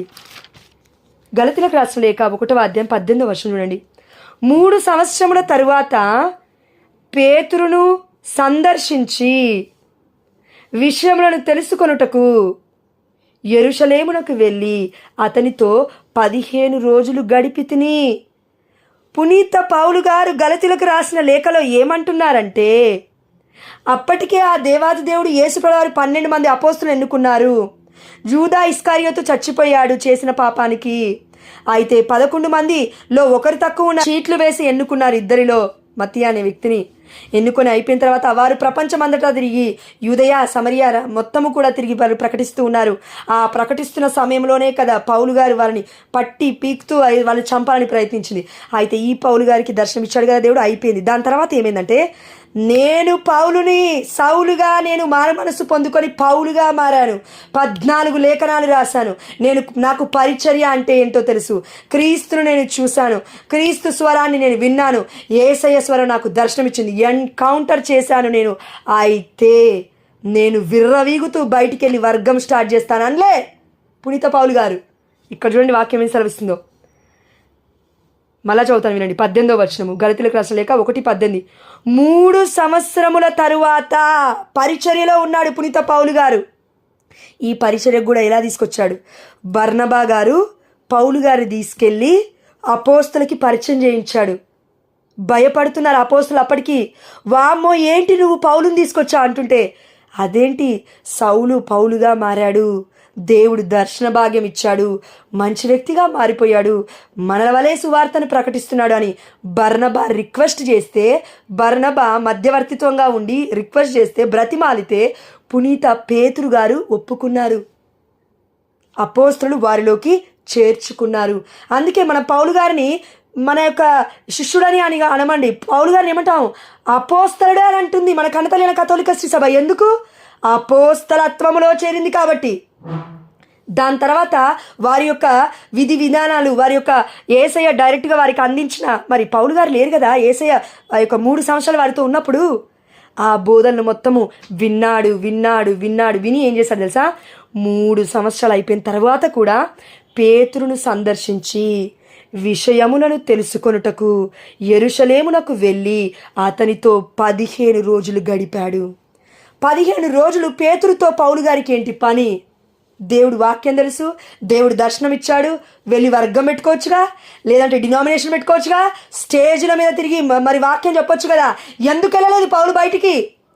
ఎందుకు పేతురు దగ్గరికి వచ్చాడు అంటే దానికి కారణం కాబట్టి పౌలు వలె మనము అన్నీ తెలుసు కదా, నేను 13 లేఖనాలు నేను భవిష్యత్తులో రాస్తాను, నాకు చాలా జ్ఞానం ఉందని బయటికి వెళ్ళిపోలేదు. కానీ పౌలు గారు పేతురు దగ్గరికి వచ్చి 15 రోజులు ఏం మాట్లాడారో మనకు అర్థం అవ్వాలంటే గలతీలకు రాసిన లేఖ 2వ అధ్యాయము 1వ వచనం దగ్గర చూడండి. పౌలు ఇతర అపోస్తలుడు హెడ్డింగ్ అక్కడ. పరిశుద్ధాత్మ దేవుడు ఈ వాక్యం రాసింది, మనుషులు కాదు. మనుషుల ద్వారా ప్రేరేపణ ద్వారా పరిశుద్ధాత్మ దేవుడే రాపించాడు ఈ వాక్యం. కాబట్టి మనం విశ్వసించాలి. అటు పిమ్మట 14 సంవత్సరములైన తరువాత 3 సంవత్సరాల తర్వాత వచ్చాడు, పేతుని కలిశాడు పౌలు గారు. అంటే అతని బోధనలలో ఏదో సరి చేసుకుంటున్నాడు. ఇక్కడ వాక్యం చూద్దాం రండి. గలతీలకు రాసిన లేఖ 2వ అధ్యాయం 1వ వచనం. అటు పిమ్మట 14 సంవత్సరములైన తరువాత తీతును కూడా వెంటబెట్టుకొని బర్నబాతో తిరిగి యెరూషలేమునకు వెళ్ళి తిని. చూసారా, పునీత పౌలు గారు చెప్తున్నారు, నేను ఇప్పుడు నా శిష్యుడు తీతున్నాడు, అదేవిధంగా బర్నబా నాకు అపోస్తలుని పరిచయం చేసిన బర్నబా నాతో ఉన్నాడు, వాళ్ళిద్దరిని కూడా వెంటబెట్టుకొని నేను ఎక్కడికి వెళ్తున్నా అంటే యెరూషలేమునికి వెళ్ళాను. ఎందుకు? అటుల పోవవలెనని దేవుడు నాకు తెలియజేయుట చేతనే నేను పోయి తిని. ఇది కాదు పరిశుద్ధాత్మ దేవుడు అంటే, ఇదండి పరిశుద్ధాత్మ దేవుడు ఉంటే ఇలా ఉంటుంది. గురువుల దగ్గరికి పోయి నేర్చుకో అంటాడు, క్యాథలిక్ టీచింగ్స్ నేర్చుకో అంటాడు, అపోస్తలత్వంలో నువ్వు ఉండు అంటాడు. అదేవిధంగా పౌలు గారికి దేవుడు ఒక్క వాక్యం వినబడింది కాబట్టి, స్వరం వింటున్నాడు కాబట్టి, పరిశుద్ధాత్మ చేత బిడ్డ నడిపింపబడుతున్నాడు కాబట్టి, నేను కేవలం దేవుడు నాకు తెలియజేయుట చేతనే నేను పోయి తిని. ఎందుకు? నేను జరిపినదియు ఒకవేళ వ్యర్థమైపోవునేమో అని నేను అన్యుల మధ్య వివరించుచున్న సువార్తను వారికి, మరి ప్రత్యేకముగా పెద్దలని ఎంచబడిన వారికి విశదపరిచితిని. మన కనతలైన కథోలిక శ్రీసభ మనతో ఏం చెప్తుందంటే, ఇదిగో కథోలిక శ్రీసభలో ఉన్న బిడ్డలారా, డినామినేషన్స్లో ఉన్న వర్గాలారా, మీరు ఎక్కడికెక్కడికో తిరగడం కాదు, దేవుడు నియమించిన చర్చ్ పెద్దలని మీరు విశ్వసించండి. చర్చ్ పెద్దలు అనగా మొట్టమొదటిగా పేతురు, అపోస్తలత్వము, దాని తర్వాత వారు చేతులు పెట్టి ప్రార్థన చేసినప్పుడు అభిషేకం ఎవరి మీదకి అయితే దిగొచ్చిందో ఆ అపోస్తలత్వము హైరార్కీలో ఉన్నాం మనం. అంటే ఆ యొక్క ఇప్పుడు నీ తల్లిదండ్రులు ఉన్నారు, నువ్వు వాళ్ళకు పుట్టావు, నీ తల్లిదండ్రులు నువ్వు ఉన్నావు, నీ బిడ్డలు నీకు పుట్టారు, మళ్ళీ నీ బిడ్డలకు బిడ్డలు పుడతారు. అంటే ఇలానే ఆత్మలో పుట్టాలి, జ్ఞానస్నానంలో పుట్టాలి, అభిషేకంలో పుట్టాలి. వాళ్ళు ఒక కథోలిక శ్రీసభలో మాత్రమే ఉన్నారు, వర్గాలలో కాదు. అందుకే పునీత పౌలు గారు ఇక్కడ ఏమంటున్నారంటే, అన్యుల మధ్య నేను వివరిస్తున్నాను వాక్యాన్ని. చూడండి, పేతురు గారు కంప్లీట్గా క్రైస్తవులకే బోధించాలి కొన్ని సంవత్సరాలు అయి ఉంటుంది. కానీ పౌలు గారిని ఆ దేవాదేవుడు ఏమని సంబోధించాడంటే, పౌలుకి ఇప్పుడు నేనంటే ఎవరో తెలుసు, అయితే అన్యులకి బోధిస్తాడని చెప్పాడు యేసయ్య. అవునా? ఎస్, అన్యులకి బోధిస్తాడు. అక్కడ పునీత పౌలు గారు ఒక రూమ్లో ఉండి ప్రార్థిస్తున్నారు. అప్పటికి కంటి పొరలు మొత్తం పోయాయి యేసయ్య దర్శనం ద్వారా, కళ్ళు గుడ్డివాడైపోయాడు. ఆ సమయంలో ఎక్కడో ఉన్న ప్రవక్తని లేపి ఆ దేవాదేవుడు అంటూ ఉన్నాడు, ఇప్పుడు నువ్వు వెళ్ళి ఆ బిడ్డకి నువ్వు చేతులు పెట్టి ప్రార్థించు, కంటి పొరలు తొలగిపోతాయి అంటే. అప్పటికీ ఆ భక్తుడు అననీయ అనే ఆ ప్రవక్త దేవుడి స్వరాన్ని వింటున్నాడు. అప్పటికే అపోస్తలత్వంలోనే ఉన్నాడు, ఆ యొక్క టీచింగ్స్ ఫాలో అవుతున్నాడు. కాబట్టి అననీయ భయపడినప్పటికీ దేవుడు చెప్పాడు కదా అని వెళ్ళి పౌలు గారి మీద చేతులు ఉంచగానే కంటి పొరలు మొత్తం తొలగబడ్డాయి. దాని తర్వాత జ్ఞానస్నానం పొందుకున్నాడు, ఆత్మలో బిడ్డ వర్ధిల్లాడు. అదేవిధంగా మనమందరము కూడా ఎక్కడ పడితే అక్కడ కాదండి జ్ఞానస్నానం, అపోస్తలత్వముతో అభిషేకింపబడిన బిడ్డల చెంతకెళ్ళి మనం జ్ఞానస్నానం తీసుకోవాలి. వాళ్ళే గురువులు ఈనాడు. అందుకే మనందరికీ కూడా దేవుడు ఏం చెప్తున్నా అంటే, ఈ అపోస్తలత్వంలో మనం ఉన్నాము. ఎంత ధన్యులం కదా. కాబట్టి ఇక్కడ చూడండి, మళ్ళీ ఒకసారి ఈ వాక్యం చదువుతాను, చాలా ముఖ్యమండి ఇది. మనకి ఒక ప్రూఫ్, ఒక పెద్ద స్టెప్పింగ్ స్టోన్ ఈ వాక్యం. గలతీలకు రాసిన లేఖ 2వ అధ్యాయం 2వ వచనం. అటుల పోవాలనని, ఎటుల పోవాలనని? యెరూషలేమునకి నేను వెళ్ళాను. ఎందుకు వెళ్ళానంటే 14 సంవత్సరాల తర్వాత నా యొక్క వాక్య పరిచయలో అసలు అన్యులకి నేనేం బోధిస్తున్నాను, వారిని తప్పుదారి పట్టిస్తున్నానా, నిజమైన సత్యమైన మార్గంలో నడిపిస్తున్నానా, ఇది నేను తెలుసుకోవాలి. నాకు జ్ఞానం సరిపోవట్లేదు కాబట్టి నేను అపోస్తల దగ్గరికి వెళ్తున్నాను యెరూషలేముకి అని చెప్పి, అటుల పోవాలనని దేవుడు నాకు తెలియజేయట చేతని నేను పోయాడా? అవును. ఎందుకు పోయాడు? నేను జరుపునదియు అంటే నేను ఇప్పటివరకు ఏదైతే పరిచర్యలు చేశానో, ఏ బిడ్డలైతే దేవుడి వైపు నడిపిస్తున్నానో, అదేవిధంగా జరిపినదియు జరుపునదియు, అయిపోయింది, అవ్వబోతుంది, అవుతున్నది, ప్రజెంట్, పాస్ట్, ఫ్యూచర్ మూడు కూడా ఒకవేళ వ్యర్థమైపోవునేమో అని. వ్యర్థమైపోతుంది వాక్యం. ఎప్పుడు? అసత్యమైన వాక్యం నువ్వు బోధిస్తే వ్యర్థమైపోతుంది ఆ వాక్యం. బిడ్డల కుటుంబాలు ఒక్కరు వెళ్తారు వర్గంలోకి, కుటుంబం మొత్తం వర్గాలలోకి గుంజుకెళ్తారు, అసత్యం వైపు వెళ్ళిపోతారు. అపోస్తలత్వంపై రారు వాళ్ళు, అసత్యం వైపు వెళ్తారు, సత్యం వైపు రారు వాళ్ళు. ఎందుకంటే అంధత్వం ఉంది కదా, ఆ అంధత్వం తొలగించడానికి దేవుడు అననీయ లాంటి ప్రవక్తలను ఎంతోమందిని పంపిస్తున్నప్పటికీ అర్థం కావట్లేదు వాళ్ళకి. కానీ పౌలుకి అర్థమైంది కాబట్టి అన్యులకి బోధిస్తూ ఉన్నాడు. ప్రియమైన దేవుడి బిడ్డలారా, వ్యర్థమైపోవునేమో అని నేను అన్యుల మధ్య వివరించుచున్న సువార్తను వారికి మరీ ప్రత్యేకముగా పెద్దలని ఎంచబడిన వారికి విశద పరిచితిని నేను ఏదైతే ప్రకటిస్తున్నానో అన్యుల ముందుకు వెళ్ళి, ఈ 14 సంవత్సరాలు కావచ్చు, అంతకంటే ముందున్న 3 సంవత్సరాలు కావచ్చు, నేను అపోస్తలుల దగ్గరికి వచ్చి సరి చేసుకుంటున్నాను నా యొక్క వాక్య పరిచర్యను. ఇది నిజమా, ఇది కరెక్టేనా, ఇది ఇలా చెప్పొచ్చా, నేను ఇలా వివరిస్తున్నాను. అయితే మీ ముందు నేను ఓపెన్ చేశాను నా యొక్క జీవితం అనే పుస్తకాన్ని, నేను వివరిస్తున్న వాక్య పరిచర్యని, ఆ యొక్క సువార్తను. ఇది కరెక్ట్ సత్యమైన బోధనేనా? అపోస్తులారా నాతో చెప్పండి అని యెరూషలేముకు బయలుదేరిన ఈనాడు ఉన్న మన పునీత పౌలు గారు ఎక్కడ? అసత్యమైన ప్రవక్తలాగా జీవిస్తూ ఆత్మలను మొత్తం అసత్యంలోకి తీసుకెళ్తూ ఆ యొక్క ఆత్మను కూడా నశింపజేస్తున్న ఈ యొక్క సాతాను సర్ప సంతాన బృందం ఎక్కడ? ఈనాడు వర్గాలలో ఉన్నవాళ్ళు. పొట్టకూటి కోసం దేవుడు పిలవలేదు మనల్ని, ఆధ్యాత్మికమైన ఆహారం పెట్టమని దేవుడు మనల్ని పిలిచాడు. పొట్టకూటి దేవుడు చూసుకుంటాడండి. మొదటిగా దేవుడి నీతిని, దేవుడి రాజ్యాన్ని వెతుకు. ఇది సత్యము, దేవుడి నీతి అనగా, దేవుడి యొక్క రాజ్యము, దేవుడి యొక్క వాక్యం అనగా. ఈ సత్యం మనల్ని స్వతంత్రులు చేస్తుంది. కాబట్టి పునీత పౌలు గారు అర్థమైంది, మొత్తం విషదపరిచాడు వాళ్ళ ముందు, మొత్తం ఓపెన్ చేసి పెట్టాడు. ఇదయ్యా నేను ఇప్పటివరకు చేసిన బోధనలు అనలేదు. ఇదిగో నాకు దేవుడు దర్శనమిచ్చాడు, నేను 14 లేఖనాలు రాస్తాను ఫ్యూచర్లో, నువ్వేంటి పేతురు నాకు చెప్పేది అనలేదు.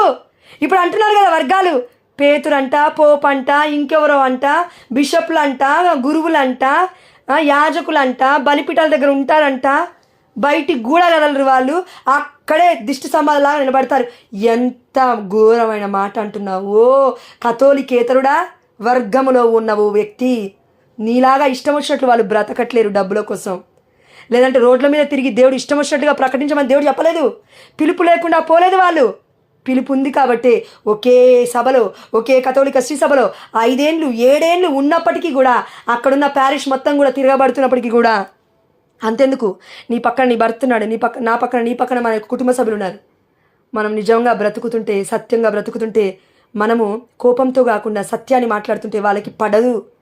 వాళ్ళు పాపంలో ఉన్నప్పుడు, మనం సత్యంలో బ్రతుకుతున్నప్పుడు, పుణ్యంలో మనం ఉన్నప్పుడు, పరిశుద్ధత వైపు మనం చూస్తున్నప్పుడు, అసత్యం వైపు వారు ఉన్నప్పుడు, అపరిశుద్ధంగా వారు జీవిస్తున్నప్పుడు, మనం ఒక్క మాట ఏదన్నా అంటే వాళ్ళకి గుచ్చుకుంటుంది, హృదయానికి గుద్దుకుంటుంది. వారికి హృదయానికి ఎందుకు?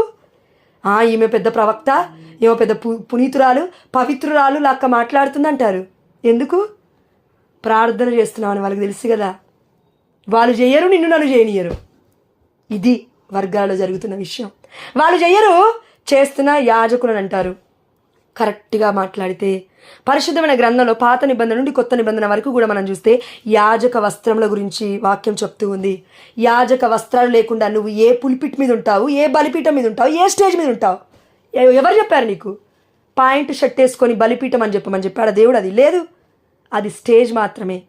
బలిపీఠం దగ్గరికి రావాల్సింది యాజక వస్త్రములను ధరించి. దేవుడు పిచ్చోడు కాదు. పాత నిబంధనలు చెప్పినప్పుడు యాజక వస్త్రములు ఇంత పొడుగు ఉండాలి, యాజక వస్త్రాల మీద ఇలాంటి ద్రాక్ష పండ్ల ఫోటోలు ఉండాలి, ఒక పిక్చర్స్ ఉండాలి, ఇమేజెస్ ఉండాలి, యేసయ్య స్లీవ ఉండాలి, మరియతల యొక్క రూపం ఉంటుందండి, దివ్య మందసం ఉంటుందండి. అదేవిధంగా ఆ యొక్క హోలీ యూకరిస్టిక్ లార్డ్ ఉంటాడు, దివ్య సప్రసాద నాదుడు ఉంటాడు, ద్రాక్షరసం ఆ యొక్క ఇమేజెస్ ఉంటాయి. ఏంటి ఇవన్నీ? Symbols is a sign for our faith. ఆ యొక్క చిహ్నాలన్నీ కూడా మన యొక్క సత్యానికి, మన కన్యతలైన కథోలిక శ్రీసభకి మూలాలవి. అవి మర్చిపోయి నువ్వు అంటున్నావు విగ్రహారాధన అంటున్నావు. నీకు నాకు అర్థం అవ్వాలి మనం ఎక్కడున్నామో. అందుకే మన కన్యతలైన కథోలిక శ్రీసభ అంటుంది, ఇవి గుర్తులు, చిహ్నాలు, మనకి సాక్ష్యాలు, నిదర్శనాలు. దర్శన భాగ్యాన్ని పొందుకున్న ఎంతోమంది బిడ్డలు నిలబెట్టారు వీళ్ళని. నేను మామూలుగా ఈ యొక్క రోడ్డు దాటి వెళ్తూ ఉన్నాను. మన అమృతవాణి టీవీ ఛానల్కి వెళ్తున్నాను. ఈరోజు పొద్దున దివ్యవాణికి వెళ్ళాలి, బట్ అమృతవాణి వాళ్ళు పిలిచారు. అమృతవాణిలోనే కానీ దివ్యవాణికి టీవీ ఛానల్కి వర్డ్ ఆఫ్ గాడ్ అనమాట. అమృతవాణిలో స్టూడియో ఉంటుంది అంతే. ఓకే, వెళ్తున్నప్పుడు లెఫ్ట్లో మన పాస్టర్ ఉన్నారు కదా, మన అన్నదమ్ములు అక్క చెల్లెళ్ళు సహోదరి మనులు, వాళ్ళ ఫ్లెక్సీలు చూశాను నేను. ఇంత పెద్ద ఫోటోలు. యూకరిస్టిక్ ఎక్కడుంది అక్కడ? దివ్యమైన సప్రసాదనాలు ఎక్కడున్నాడు అక్కడ? మరియ తల్లి మధ్యస్థ ప్రార్థన ఎక్కడుంది అక్కడ? పునీతులు ఎక్కడున్నారు అక్కడ? నువ్వెందుకు బ్రతికున్నప్పుడు నీ ఫోటోలు పట్టుకుంటున్నావు ఫ్లెక్సీలలో? దండేసి దండం పెట్టాలి నీకు. నువ్వు పునీతుడు కాదే, మరెందుకు ఫ్లెక్సీల మీద నీ ఫోటోలు? అదే యాజకుల ఫోటోలు పెడితే ఎన్ని మాటలు అంటారండి మనోళ్ళు. యాజకుడు కింద నేను ఇంత డబ్బు ఇచ్చాను కదా నా యొక్క చర్చ్కి, నా పేరు వెయ్యలేదేంటి ఫాదరు? నా పేరు లేదేంటి ఫాదరు? నీ పేరు నా పేరు ఉన్నారంటే యాజకుడు కింద ఉండాలంటే అది ఎంత ధన్యత్వం తెలుసా? దేవుడు నియమించాలి, అది యాజకుడు కాదు పెట్టేది నీ పేరు నా పేరు. వర్గాలను చూసి నేర్చుకుంటున్నావు నువ్వు నేను. కథోలిక శ్రీసభ ఏం చెప్తుంది నీకు నాకు? డాంబికత్వం పనికిరాదని కథోలిక శ్రీసభ చెప్తుంటే, వర్గాలు డాంబికత్వమే వాళ్ళ జీవితం అని బ్రతుకుతుంటే, ప్రతి పుణ్యకార్యం కూడా దేవుడు ఫోటోలలో పెట్టొద్దని చెప్తుంటే రీల్స్ తీస్తారు, ఫేస్బుక్లలో పెడతారు, అన్నదానాలు పెడతారు, అన్నీ పెడతారు. ఎవరు చెప్పారు నీకు? నువ్వు ఒక చేతితో చేసిన పుణ్యకార్యం ఇంకో చేతికి తెలవద్దు అని దేవుడు అన్నాడు. మన గురువులు మూల ప్రాంతాలకు వెళ్ళి పరిచయం చేసినప్పుడు ఫోటోలు తీసి పెట్టడం మీరు ఎప్పుడైనా చూసారా? చూడలేదు, కానీ నేను విన్నాను. చరిత్రలో ఎన్నో ఉన్నాయి. చచ్చిపోతారు అడవిలలో బ్రతకలేక బిడ్డలు, కానీ వెళ్ళారు. కుష్ఠరోగులకి వ్యాధిగ్రస్తులకి పరిచర్యలు చేశారు. మదర్ తెరేసమ్మ గారు ఎప్పుడు కూడా ఇష్టపడలేదు ఫోటో దిగడానికి, కానీ వాళ్ళే వచ్చి ఇంటర్వ్యూలు తీసుకొని మరి ఫోటోలు దించారు అమ్మని. మనలాగా కాదండి, ఈ వర్గాల్లా కాదు పునీతులు. ఫోటోల కోసం, ఫ్లెక్సీల కోసం, ఫోటోగ్రాఫ్స్ కోసం పోజులు ఇచ్చే వ్యక్తులు కాదండి పునీతులు. పరిచర్య కోసం, దేవుణ్ణి ప్రేమించడం కోసం, పరిశుద్ధమైన జీవితం జీవించడం కోసం, పరలోక రాజ్యం చేరుకోవడం కోసమే వారి యొక్క ప్రయాసంతా కూడా. అందుకే ఆ దేవాదేవుడు ఇప్పుడు మనకి పునీతుని చూపిస్తున్నాడు. పునీత పాడ్రే పియో గారి యొక్క మధ్యవర్తిత్వ ప్రార్థన ద్వారా ఆ దేవాదేవుడు, యాక్చువల్లీ నేను రాసుకున్నది వేరు, ఈరోజు కూడా ఏదేదో మాట్లాడేశాను. ఓకే, పరిశుద్ధాత్మదేవుడి యొక్క కృప అది, ఏదేదో కాదు. All glory to God. కాబట్టి చివరిగా కొన్ని అంశాలు మనం ధ్యానిస్తే చివరిగా వెళ్దాం మనము. 17 సంవత్సరంలో అనారోగ్యం పాలయ్యారు మన పునీత పాడ్రే పియో గారు. దానికంటే ముందు ఏం జరిగిందంటే 1903 సంవత్సరంలో జనవరి 22వ తారీఖున అధికారపూర్వకంగా కపూచన్ సభలో చేరి పేదరికం, పవిత్రత మరియు విధేయత అనే ఆ యొక్క గొప్ప అలవాట్లను అలవర్చుకున్నట్టు అదేవిధంగా వేరే వాళ్ళకు కూడా ప్రకటిస్తూ ఉన్నారు మన పునీత పాడ్రే పియో గారు. తర్వాత దివ్యబలి పూజ ఎంత పవిత్రమైనదో తెలుసుకోవాలని 7 సంవత్సరాలు ఎంతగానో నిష్ఠ చేసి మరి జపిస్తూ తెలుసుకున్నాడు. ఆ యొక్క దివ్యబలి పూజలో ఉన్న మర్మాలను ధ్యానిస్తూ ఉండేవాడు. సెయింట్ ఫ్రాన్సిస్ ఆఫ్ అసిసిస్కి వెళ్ళారు. 17 సంవత్సరాల వయస్సు అప్పుడు పునీత పాడ్రే పియో గారికి. ఈ సమయంలో అనారోగ్యం వచ్చేసింది. ఈ సమయంలో 17 సంవత్సరాలు, మనకి 17 సంవత్సరాలప్పుడు ఏమీ తెలియదు. అమ్మ కొంగు పట్టుకొని తిరుగుతుంటాం అప్పటికీ కూడా ఇంకా కొంతమంది. ఆ సమయంలో ఏం జరిగిందంటే పునీత పాడ్రే పియో గారికి అప్పటికి పునీతుడిగా పట్టం ఇవ్వలేదు, చిన్నవాడు కదా. మొదటిగా ఆకలి లేకపోవడం మొదలైంది. అనారోగ్యం పాలవుతున్నాడు. దానికి కారణాలు ఉన్నాయి, 6 కారణాలు. 1 ఆకలి లేకపోవడం, 2 నిద్ర లేకపోవడం, 3 ఎక్కువసేపు ప్రార్థనలో ఒంటరిగా గడపడం, 4వది అలసట ఎక్కువగా ఉండేది, అలసట రావడం, నిద్ర లేకపోతే అదే వస్తుంది కదా. 5వది ఇవన్నీ మితిమీరిపోయేసరికి 5వదిగా మూర్ఛ రావడం మొదలైంది, మూర్ఛ రావడం. 6వదిగా మైగ్రేన్ రావడం, తలనొప్పి, విపరీతమైన తలనొప్పి, అనారోగ్య సమస్యలు మొత్తం చుట్టుముట్టాయి పునీత పాడ్రే పియో గారికి. ఎప్పుడు నీకు నాకు వయస్సు ఉంది కదా, ఇప్పుడు 30 సంవత్సరాలు, 40 సంవత్సరాలు, 25 సంవత్సరాలు. మన కుటుంబ పరిస్థితులు చూసే మనం తలనొప్పులు తెచ్చుకుంటున్నాం. వాళ్ళు ఇయ్యరు, మనం తెచ్చుకుంటాం తలనొప్పి. ఓ అయ్యా ఎందుకు ఇట్లా మాట్లాడుతున్నావు, మాట్లాడొద్దు అంటాడు దేవుడు. కానీ నువ్వు వెళ్ళి మాట్లాడతావు నీ భర్తతో, సైలెంట్గా ఉండమ్మా అంటాడు దేవుడు. ఉండవు నువ్వు, నేను విడిచిపెట్టమ్మా అంటాడు. అయ్యో వాళ్ళకి తెలియదమ్మా, వాళ్ళు ప్రార్థనలు లేరమ్మా నీలాగా, విడిచిపెట్టు తల్లి అంటాడు. నువ్వు నేను వినావు. తలనొప్పి, సాతాను తలనొప్పి, మాట్లాడు మాట్లాడు మాట్లాడు మాట్లాడు అంటాడు సాతానుగాడు. దేవుడేమో మాట్లాడొద్దు మాట్లాడొద్దు మాట్లాడొద్దు, మౌనంగా ఉండు తల్లి, మౌనంగా ఉండు, పరిశుద్ధతను కోల్పోకు నోరు ద్వారా అని దేవుడు చెప్తుంటాడు. ఈ పరిశుద్ధతని అలవాటు చేసుకున్న మన పునీత పాడ్రే పియో గారు 6 కరెక్ట్గా చెప్పాలంటే రోగాలే అని చెప్పాలి. ఇవి 6 రోగాలు ఉన్న ఒక వ్యక్తి, సాధారణమైన 17 సంవత్సరాల బాలుడు పునీతుడు అవ్వడం ఏంటి? ఎంత గొప్ప విషయం కదా. ఇన్ని ప్రాబ్లమ్స్ ఉన్నాయి కూడా ఎప్పటికీ దేవుడి దగ్గరికి వచ్చి అయ్యా నాకు ఈ ప్రాబ్లం ఉంది ఇవి తీసే అనలేదు. అలాంటి బాధలు పడుతున్న వారి కోసం ప్రార్థించాడు. కానీ అదేవిధంగా ఆగస్టు 10వ తారీఖున 1910 సంవత్సరంలో బోనోవేట్ నగరంలో గురువుగా అభిషేకింపబడ్డారు. అప్పటి నుండి మరింత ప్రార్థనలో ఎక్కువసేపు గడపడం అలవాటు చేసుకున్నారు. ఇప్పుడు గురువయ్యాడు. ఒక అధికారం ఇచ్చాడు దేవుడు. గురువు అంటే ఏంది? మామూలు విషయం కాదు. నీలాగా నాలాగా కుటుంబాన్ని అంటి పెట్టుకొని నాకు ఇష్టం వచ్చినట్లు నేను ఎవరినంటే వాళ్ళని నేను మాటలు అంటాను, నాకున్న కోపం మొత్తం వారి మీద తీర్చుకుంటాను అనే ఒక ఆప్షన్ గురువులకు లేదు. గురువులు మాట్లాడలేరు. నోరు మూసుకోవాలి సంఘంలో. వాళ్ళు ఎవరితో మాట్లాడినా కూడా అక్రమ సంబంధాలు అంటగడుతుంది ఈ లోకం కాబట్టి నోరు మూసుకొని బ్రతకాలి వాళ్ళు. ఆ బిడ్డలు దేవుడి బిడ్డలైనప్పటికీ కూడా దేవుడి బిడ్డలాగా ఎవరు కూడా రెస్పెక్ట్ ఇవ్వట్లేరు. ఈ రోజుల్లో చాలామంది గౌరవం ఇవ్వట్లేరు గురువులకి. అందుకే కాదు మరియతల్లి గురువుల రాగిని అమ్మ మరియతల్లి యొక్క గుండెల గుణపాలు దిగిస్తూ ఉన్నారు వ్యాకుల మాతకి. అందుకు మరియతల్లి బాధపడుతుంది. రోజా మిస్టరీ కూడా ఇదే చెప్తుంది. గురువుల కోసం మీరు ప్రార్థించండి, మఠకన్యా స్త్రీల కోసం మీరు ప్రార్థించండి, నా బిడ్డల కోసం ప్రార్థించండి. క్రీస్తు సంఘములో క్రీస్తు అనగా ఎవరంటే యాజకుడు, ప్రధాన యాజకుడు. ఇదిగో అపోస్తలులు ఎవరంటే మన యొక్క బిషప్స్, కార్డినల్స్, పోప్స్. వీళ్ళందరినీ కూడా ఆ బిడ్డలు తెలిసి తెలియకనో తెలుసో కూడా వారి యొక్క గుండెలో గుణపాలు గుచ్చుతూ ఉన్నారు. వారి యొక్క జీవితం అడుగంటిపోవడానికి, ఆత్మహత్యలు చేయడానికి కారణం కథోలిక శ్రీ సభే, వర్గాలు కాదు. కథోలిక శ్రీ సభలో ఉన్న వాళ్ళే గుణపాలు పొడుస్తున్నారు, గురువులకి విరుద్ధంగా మాట్లాడుతున్నారు. గురువు కోసం మోకరించి ప్రార్థన చేయలేని ఓ క్రైస్తవుడా, నీకు ఒక మాట ఎలుగెత్తి పలకడానికి ఎంత ధైర్యం? ఉన్నది లేనట్టుగా, లేనిది ఉన్నట్టుగా గురువు గురించి మాట్లాడడానికి నీకు ఎంత ధైర్యం? ఎన్ని గుండెలున్నాయి నీకు? దేవుడు అడుగుతున్నాడు. దేవుడికి సమాధానం చెప్పి తీరాలి నువ్వు నేను చచ్చిపోయే లోపు. ఎందుకంటే చచ్చిపోయిన తర్వాత నువ్వు నేను ప్రార్థించలేం, తప్పకుండా నరకలోకానికి వెళ్తాం గురువునంటే. రీసెంట్గా ఒక అమ్మాయికి ఆ యొక్క చెస్ట్లో ఇన్ఫెక్షన్ వచ్చింది. ప్రార్థన చేస్తుంటే దేవుడు చెప్పాడు, ఆ అమ్మాయి గురువుల్ని అనింది. గురువుల జోలు పోవద్దు అని ఒక గురువు ద్వారా నేను ఆ అమ్మాయితో చెప్పించాను. నేను ఎందుకు చెప్పించాను? పరిశుద్ధాత్మ దేవుడు చెప్పాడు, గురువుల జోలికి పోకు, గురువులకి మఠకన్యా స్త్రీలకి అక్రమ సంబంధాలు కట్టద్దు. ఆ బిడ్డ చేసింది, రుచి చూసింది. కానీ దేవుడు గొప్పవాడు కదండి. ఆ బిడ్డకి ఉన్న వ్యాధి, రోగము ఆ నోటి దురద వల్ల వచ్చింది అని పరిశుద్ధాత్మదేవుడు ప్రేరేపించడం వల్ల చెప్పినప్పుడు ఆ బిడ్డ వినింది. కాబట్టి 3 రోజులలో చెస్ట్లో ఇన్ఫెక్షన్ తగ్గుతుందా? తగ్గింది. అందరం కలిసి ప్రార్థించాం కాబట్టి తగ్గింది. అంటే ఆ బిడ్డ యొక్క పాపము తెలుసుకొని పాప సంకీర్తన తీయాలి అని దేవుడు ప్రేరేపిస్తున్న రీతిని బట్టి ఆ బిడ్డ చేసింది. కాబట్టి దేవుడు కరుణామయుడు కాబట్టి, కృపామయుడు కాబట్టి క్షమించి విడిచిపెట్టాడు, బ్రతికించాడు.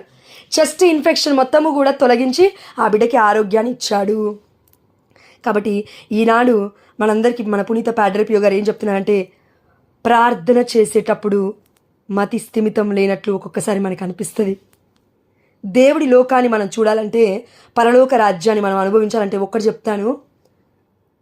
ఒక్కొక్కసారి మనకి ఎలా అనిపిస్తుంది అంటే, మనం ఈ స్థితిలో లేము, ఈ లోకంలో లేము, మనకి ఏం జరుగుతుందో కూడా ఒక్కొక్కసారి అర్థం కాదు. నేను బాధల గురించి, కన్నీటి గురించి, కష్టాల గురించి మాట్లాడట్లేను. పరలోక రాజ్యానికి మనం దగ్గరగా ఉన్నామని, పరలోకంలో ఉన్న వస్తువులు మనకి దగ్గరగా ఉన్నాయని, పరిశుద్ధాత్మదేవుడు మనని తన ఆధీనంలోకి కంప్లీట్గా తీసుకున్నాడని మనకి ఎప్పుడు అర్థమవుతుంది తెలుసా? మన యొక్క సిచ్యువేషన్, మన యొక్క ఆ యొక్క ఏమంటారండి, ఈ యొక్క స్టేటస్, మైండ్ స్టేటస్ మనం మర్చిపోతాం. మనం ఎక్కడున్నామో కూడా ఒక్కొక్కసారి మనకు అర్థం అవ్వదు. నేను ఎక్కడున్నాను ఇప్పుడు? ఓ స్టూడియోలో ఉన్నానా? ఓ దేవుడి మందిరంలో ఉన్నానా? ఓ నేను ఇంట్లో ఉన్నానా? అయితే ప్రార్థన చేస్తున్నానా? పరిశుద్ధాత్మ దేవుడు ఇంకో లెవెల్కి తీసుకెళ్తాడు ఆధ్యాత్మికమైన స్థితిలో. అది కేవలం పునీతుల మధ్యస్థ ప్రార్థనకే సాధ్యం అండి. ఇది నిజం. మీరు నమ్మినా నమ్మపోయినా ఇది నిజం. పునీతుల మధ్యస్థ ప్రార్థన ఎవరైతే అడుగుతారో వారు పక్కనే కూర్చొని ప్రార్థిస్తుంటారు. కాబట్టి మనకు అంత శక్తి లేదు, కాబట్టి మనం పాపాత్మలం, కాబట్టి వాళ్ళు పుణ్యాత్ములుగా ఉన్నారు, కాబట్టి జీవులు, కాబట్టి దివ్య జీవులు, కాబట్టి వారు ప్రార్థిస్తున్నప్పుడు మన యొక్క ఆధ్యాత్మికమైన పరిస్థితి మెరుగుపడుతూ ఉంది రోజు రోజుకి. తగ్గదు.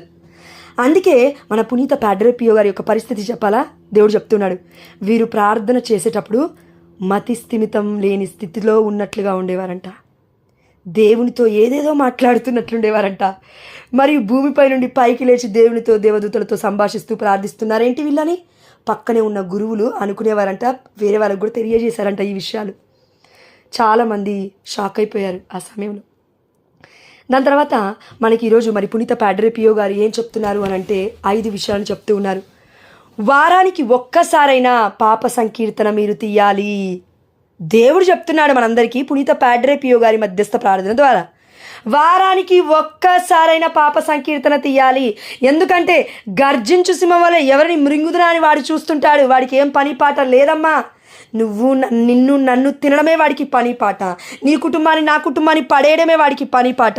ఎందుకు రోజు ప్రార్థనలో జాయిన్ అవ్వాలంటే ప్రార్థన చెయ్యండి, విసుగక ప్రార్థన చేయండి, అలువక ప్రార్థన చేయండి, జాగరూకులై ప్రార్థన చేయండి. ఎందుకు ప్రార్థన చేయట్లేము అంటే పాపం ఏదో ఉంది. ఇంకా కూడా పాపం ఉంటే మనకు శక్తి ఎలా సరిపోదు.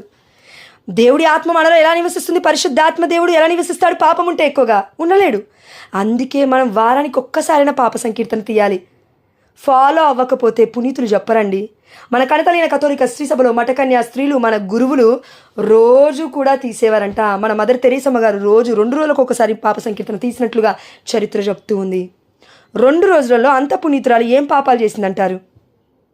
ఎక్కడో చిన్న పాపం కూడా ఒప్పుకునేవాళ్ళు వారు. మైన్యూర్ చిన్న పాపం కూడా కాదు, అది తప్పిదాలు అంటారు. అది కూడా ఒప్పుకునేవారంట. ఎందుకు? యెషయా గ్రంథం 53:5 ఏం చెప్తుంది? అయ్యా నీవు మా తప్పిదముల కొరకు గాయపడ్డావు, మా పాపముల కొరకు నలిగిపోయావు, మా అతిక్రమాలు మించిపోయాయి. కాబట్టి అమ్మ మరియ తల్లి మీరు కూడా ఈ యొక్క సాల్వేషన్ మిస్టరీలో చచ్చిపోతున్నారు. కాబట్టి అయ్యా మా కోసం మరణ వేదను ఇదిగో కలిగి ఉన్నారు. కాబట్టి అయ్యా మమ్మల్ని కాపాడండి అని మనం ప్రార్థిస్తూ ఉన్నాము. పాప సంకీర్తన లేని ప్రార్థన వ్యర్థము, వినబడదు దేవుడికి. ఇది నిజం. 92వ కీర్తనలో ఇక్కడ మనం చూసాము, యెషయా గ్రంథం అనుకుంటా. కాబట్టి యెషయా గ్రంథం 92 కీర్తన. వారానికి ఒక్కసారైనా పాప సంకీర్తన తీయాలి. ఇది మొట్టమొదటి అంశం. రెండవది రాసుకోండి వీలైతే, లేదంటే వర్డ్ ఆఫ్ గాడ్ మళ్ళీ రేపు వినండి. దివ్య సప్రసాదం రోజు తీసుకోవాలి. ఇది కష్టం రా, ఇది చాలా కష్టం అని మనం అందరం ఒకరినొకరికి అనుకోవచ్చు ఇప్పుడు ఈ సమయంలో. ఎస్ కష్టమే, కానీ there is a grace in that. పునీతులు అందరూ చేసిన గొప్ప కార్యం ఏంటంటే, మనం మొన్న పునీతుడిగా ప్రకటించబడ్డ కార్లో అక్విటిస్ 15 ఏళ్ల బాబు, మన పునీతుడు గొప్ప తండ్రి గారు, ఆయన చేసిన గొప్ప పని ఏంటంటే దివ్య సప్రసాదం రోజు తీసుకునేవాడు. పాప సంకీర్తన ప్రతి వారం ఇచ్చేవాడు. 3వ విషయం, దివ్య సప్రసాదం రోజు తీసుకోవాలి. 2వ విషయం అంటే మనం రోజు దివ్య బలి పూజకి వెళ్ళాలి. రోజు దివ్య బలి పూజకి వెళ్తున్నామంటే కల్వరినాథుని రోజు కలుసుకుంటున్నాం. మనం అందరము పరిశుద్ధత వైపు వెళ్తున్నప్పుడు ఆ పరిశుద్ధతకి చోటు ఎక్కడ ఉంటుంది? ఇంకా ఉండదు. అందుకే పాపంలో పడడానికి తక్కువగా ఉంటుంది సమయం. పాపంలో పడడానికి దేవుడికి ఇష్టం లేదండి. అందుకే ఇట్లా పెట్టేస్తాడు దేవుడు మనకి ప్రొటెక్షన్. పునీతుల్ని సాక్షి సమూహము హెబ్రీయులకు రాసిన లేఖ 12:1 మనం చూసాము. అందుకే వారి మధ్యస్థ ప్రార్థనలు దివ్య బలి విందులో సలుపుతూనే ఉంటారు వాళ్ళు మన కోసం. అందుకే దివ్య సప్రసాదం రోజు తీసుకోవాలి. 3వ విషయం, ప్రతిరోజు దివ్య పఠనాలు మనం ధ్యానించుకోవాలి. మన కనతలైన కథోలిక శ్రీ సభ ప్రపంచవ్యాప్తంగా ఒకే క్యాలెండర్. ఆ రోజు ఆదివారం రోజు మొత్తం కూడా అదే జరుగుతుంది. వర్గాలలాగా నాకు ఇష్టం వచ్చింది నేను బోధిస్తా అంటే ఊరుకోడు దేవుడు. ప్రపంచం మొత్తం క్యాథోలిక్ ప్రపంచవ్యాప్తంగా యూనివర్సల్గా ఒకే సంఘం అని చెప్పడానికి పోప్ గారు ఒక మాట డిక్లేర్ చేస్తే ప్రపంచ నలుమూలల మొత్తం ప్రతి గ్రామానికి ప్రతి ప్యారిష్కి వెళ్తుంది ఆ లెటర్. అంటే యూనివర్సల్ మార్పు ఇలా ఉండాలి. వర్గంలో 500 మందిని చేంజ్ చేయడం కాదు నేను చేయాల్సింది. సంఘములో మనం ఉండగలగాలి. క్రీస్తు మరణించడం ఈ ప్రపంచానికి వెలుగు.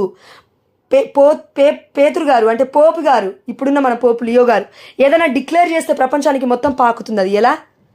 తప్పకుండా అందరం చేయాలి, అధికారానికి లోబడాలి. ఇది నాయకత్వం అంటే దేవుడిచ్చింది. ప్రతిరోజు దివ్య పఠనాలు అందుకే మనము చదవాలి. వాటిని ధ్యానించుకుంటూ మనల్ని మనం పరీక్షించుకుంటూ మన మనస్సాక్షిని మనమే పరిశీలన చేసుకోవాలి అని 3వది చెప్పారు పునీత పాడ్రే పియో గారు. 4వ అంశం, ఎప్పుడూ కూడా మానవత్వం కలిగి మనం జీవించాలి అని చెప్పేవారు. ఎందుకంటే మనుషులమండి, మనం అందరం మానవత్వం ఉండాలి. ఈ రోజుల్లో చచ్చిపోతుంది కదా మానవత్వం. ఎందుకు? క్రీస్తు తత్వం అనేది లేదు కాబట్టి. మనుష్య కుమారుడు అని మన మెస్సయ్యకి పేరు. ఆ మనుష్య కుమారుణ్ణి మనం స్వీకరించకపోతే దివ్యబలి పూజలో, ఆ ప్రేమనాథుని మనం లోకొనకపోతే, ఆ ప్రేమను స్వీకరించకపోతే పక్కవాన్ని ప్రేమించలేవు. అది అతి కష్టమైన పని ఈ ప్రపంచంలో. పక్కవాన్ని ప్రేమించడం కష్టమైన పని, క్షమించడం అంతకన్నా కష్టమైన పని. ఎందుకంటే క్షమిస్తేనే ప్రేమించగలుగుతాం కాబట్టి. శత్రువుని క్షమించడం ఇంకా అంతకన్నా కష్టమైన పని. అందుకే ఆ దేవాదేవుడు లూసిఫర్ని కూడా మీరు గుర్తుపెట్టుకోవద్దు అంటాడు. వాడిని విడిచిపెట్టండి, నా మీద ఫోకస్ చేయండి అంటాడు దేవుడు. అందుకే వాడు కూడా శత్రువే మనకి. అందుకని వాడే శత్రువు, వాడు కూడా కాదు, వాడే శత్రువు మనకి. Yes lord, not the humans, మానవులు కాదు. అదేవిధంగా 5వ అంశము, ఎన్నో అద్భుత శక్తులు చేయగలిగిన వరాలు పొందినా కూడా మన పునీత పాడ్రే పియో గారు ఎంతో వినయంగా జీవించేవారు. మనందరికీ ఒక సీల్, ముద్ర ఏంటి తెలుసా? కథోలిక శ్రీసభలో ఉన్న ముద్ర, సీల్ ఏంటో తెలుసా? విధేయత. ఇది లేకుండా పరలోక రాజ్యంలోకి చేరుకున్న పునీతుడు ఒకరు కూడా లేరు. కానీ వర్గాలలో లేనిది ఏంటి తెలుసా? విధేయత, వినయం. నేను డైరెక్ట్గా దేవుడి సన్నిధికి వెళ్తాను, డైరెక్ట్గా ప్రార్థన చేస్తాను, డైరెక్ట్గా నేను పాపాత్ముని కాదు పుణ్యాత్ముని. నీకు మధ్యలో 3వ వ్యక్తి ఎందుకయ్యా? పునీతులు ఎందుకయ్యా? ప్రార్థనలు ఎందుకయ్యా? మర్యాదలు ఎందుకయ్యా? మరి ఈ లోకంలో పాస్టర్ ప్రార్థన ఎందుకు అడుగుతున్నావయ్యా? వెళ్ళి నువ్వు ఆయన కాళ్ళ మీద ఎందుకు పడుతున్నావయ్యా? లేదంటే ఆయనకి శాల్వలు ఎందుకు కప్పుతున్నావయ్యా? ఓ పాస్టర్ అయ్యా, నువ్వు ప్రార్థిస్తే నాకు పిల్లలు పుడతానని నువ్వెందుకు అంటున్నావమ్మా? నువ్వెందుకు అంటున్నావయ్యా? మరి మధ్యస్థ ప్రార్థన మనిషిని అడిగితే లేనప్పుడు సిగ్గు నీకు నాకు, మరి దేవదూతల్ని దివ్యజీవులు అడగడానికి సిగ్గెందుకు? ఉన్న సత్యమే దేవుడు మాట్లాడుతున్నాడు. అందుకే ఏం వింటున్నావు, ఏం ఆచరిస్తున్నావు, మనం ఎలా ఫలిస్తాము అంటే సత్యంలోనే మనం ఫలించాలని దేవుడు కోరుకుంటున్నాడు. మంచి చెట్టు మంచి పండ్లనే ఇస్తుంది, చెడు చెట్లు చెడు పండ్లను ఇస్తాయి. చెడు చెట్టు అంటే ఏంటి? అసత్యం. మంచి పండ్లు అంటే ఏంటి? సత్యం. నువ్వు నేను సత్యంలో నాటబడితే మన తరతరాలు అమ్మ మర్యాదలని దేవుడు ధన్యురాని చెప్తూ ఉన్నాడు. మన తరతరాలు కూడా దీవించబడుతుంది. ఆ తల్లి ధన్యురాలను ఒప్పుకొని మధ్యస్థ ప్రార్థన మనం అడిగితే దేవుడి గొప్పతనం తెలుస్తేనే కదా నీకు నాకు దేవుడి తల్లి యొక్క గొప్పతనం ఏడ్చేది. మనకి దేవుడి గొప్పతనం తెలియట్లేదు కాబట్టి. దేవుడు సర్వశక్తిమంతుడు, ఆ దేవుడు పవిత్రుడు పవిత్రుడు పవిత్రుడు అని పరిశుద్ధమైన గ్రంథం చెప్తుంది. నువ్వు నేనేమంటావు అంటే నేను పవిత్రునే లూసిఫర్ అన్నాడు, తొక్కేశాడు నా దేవుడు. వాడికి అవిధేయత, వాడికి అహంకారం, వాడికి గర్వము. అందుకే విధేయత అనే సీల్ లేదు కాబట్టి తొక్కేశాడు దేవుడు. అదేవిధంగా ఈనాడు ఉన్న వర్గాలలో విధేయత తక్కువగా ఉంది, లేదు కాబట్టి వాళ్ళకి అసత్యమే బోధపడుతుంది కానీ సత్యం బోధపడట్లేదు. దేవుడు కూడా చెప్పడానికి ఇష్టపడు. ఎందుకు తెలుసా? విధేయత లేనిది పరిశుద్ధాత్మలో ఉన్న గొప్ప గుణం. ఎలా మాట్లాడతాడు పరిశుద్ధాత్మ దేవుడు? మాట్లాడు. వారికి వచ్చిన బోధనలు, వారికి ఉన్న 3 సంవత్సరాలు 2 సంవత్సరాలు 1 సంవత్సరం వాక్యం చదువుతారు, పట్టుకుంటారు, కథం ఆడికి వెళ్తారు. పెద్ద పెద్ద ఏంటి అండి లక్షలు కూడబెట్టుకుంటారు. వాళ్ళు అంటున్నారు, వీళ్ళు అంటున్నారు, ఇక్కడ నాకు దర్శనం వచ్చింది అంటారు, చర్చ కట్టడం. దేవుడు దర్శనం ఇస్తే చర్చ గురించి దేవుడు మాట్లాడాలి కానీ చర్చ కట్టమని దేవుడు ఎందుకు అంటాడమ్మా? అది చర్చ ఎందుకు అవుతుంది? వర్గం అవుతుంది, అది నీ గృహం అవుతుంది. అది దేవుడి దేవాలయం ఎక్కడ పడితే అక్కడ ఎలా కడతావు? నువ్వు కట్టలేవు. దేవుడి కృప ఉండాలి. నువ్వు 10వ వంతు తీసుకొని కట్టినంత మాత్రాన దేవుడి దేవాలయం అయిపోతుందా? నువ్వు నిలబడ్డ ప్రతి ప్లేస్ పరిశుద్ధం అయిపోతుందా? నో. పునీతులు చచ్చిపోతే వారి పంచగాయాలను పొందుకుంటేనే పునీతుల్ని పక్కకు పెట్టేస్తున్నాం మనం. దేవుడి గాయాన్ని పొందుకున్న వారిని పక్కకు పెడుతున్నారు ఆ యొక్క వర్గాలు. వీళ్ళ దగ్గర ఒక గాయం లేదు మాట్లాడడానికి, అలా మాట్లాడుతున్నారు. పునీతుల్ని మొత్తం తోషిపిస్తూ ఉన్నారు. ఎక్కడున్నాం మనం ఈ రోజున? అందుకే మన కన్నత లేని కథోలిక శ్రీసభ మనందరికి చెప్తుంది, ముగిస్తున్నానండి, అయిపోయింది. మనందరికీ చెప్తుంది, మన పునీత పాడ్రే పియో గారు ఎంత బోధించేవారో అంత ఆచరించేవారు. ఆచరించాలి వాక్యం, ఆచరించాలి వాక్యము. బోధించడం కాదు దేవుడికి కావాల్సింది. నీకు నాకు బోధించే వరాన్ని దేవుడు ఇచ్చాడంటే ఆచరించమని చెప్తాడు. అందులో 10వ వంతైనా కనీసం 100% నువ్వు నేను బోధిస్తున్నామంటే దేవుడు కృప చొప్పున ఆత్మలో 10% మనం ఆచరిస్తే మన ఆత్మలు రక్షింపబడతాయి, పరలోక రాజ్యానికి వెళ్తాయి. లేదంటే నరకలోకమే తథ్యం. ప్రియమైన బిడ్డ, ఆత్మ ఘోషిస్తుంది, పనులు కొరుక్కుంటారు అని వాక్యం సెలవిస్తుంది. కాబట్టి పురుగు చావదు, అగ్ని చల్లారదు. అక్కడికే వర్గాలు మొత్తం వెళ్ళేది. నేను రాసిస్తాను, నిన్న కూడా చెప్పాను మీకు ఈ మాట, నేను రాసిస్తాను. పరిశుద్ధాత్మ దేవుడు చెప్పండి, నేను చెప్పను.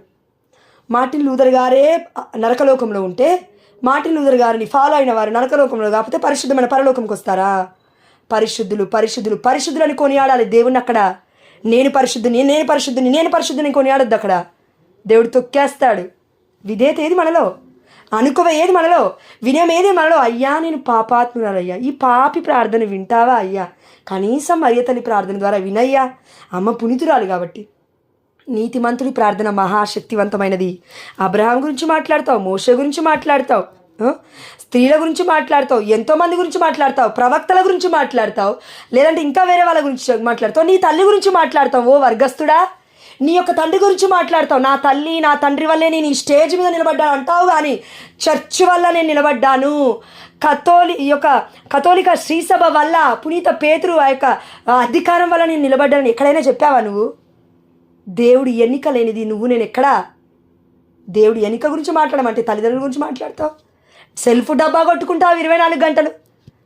వాళ్ళకి పూల బొకేలు ఇస్తావు, వీళ్ళకి పూల బొకేలు ఇస్తావు. అమ్మ మరియ తల్లి దగ్గరికి వచ్చి పాదాల దగ్గర ఒక బొకే పెట్టమంటే నీకు నాకు రాదు. సిగ్గులేని తత్వము.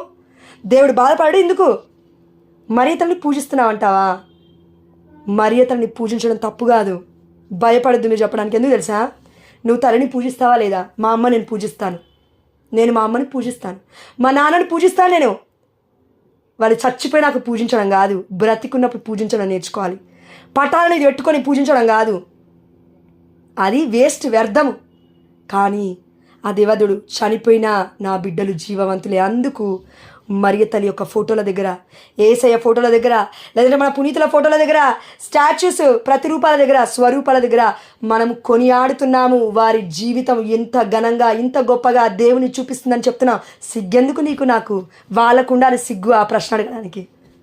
నిన్ను పెట్టమంటావా అయ్యా విగ్రహంలాగా, లేకపోతే చర్చి ముందు? చెప్పు ఓ వర్గస్తుడా. ఇది అడగాలి మనం. మనం మాట్లాడితే వాళ్ళు నోరు మూసుకోవాలండి, వాళ్ళు మాట్లాడితే మనం నోరు మూసుకోవాలి. కానీ వితండవాదానికి వెళ్ళొద్దులే. కానీ సత్యం ఎప్పటికైనా నిలుస్తుందండి.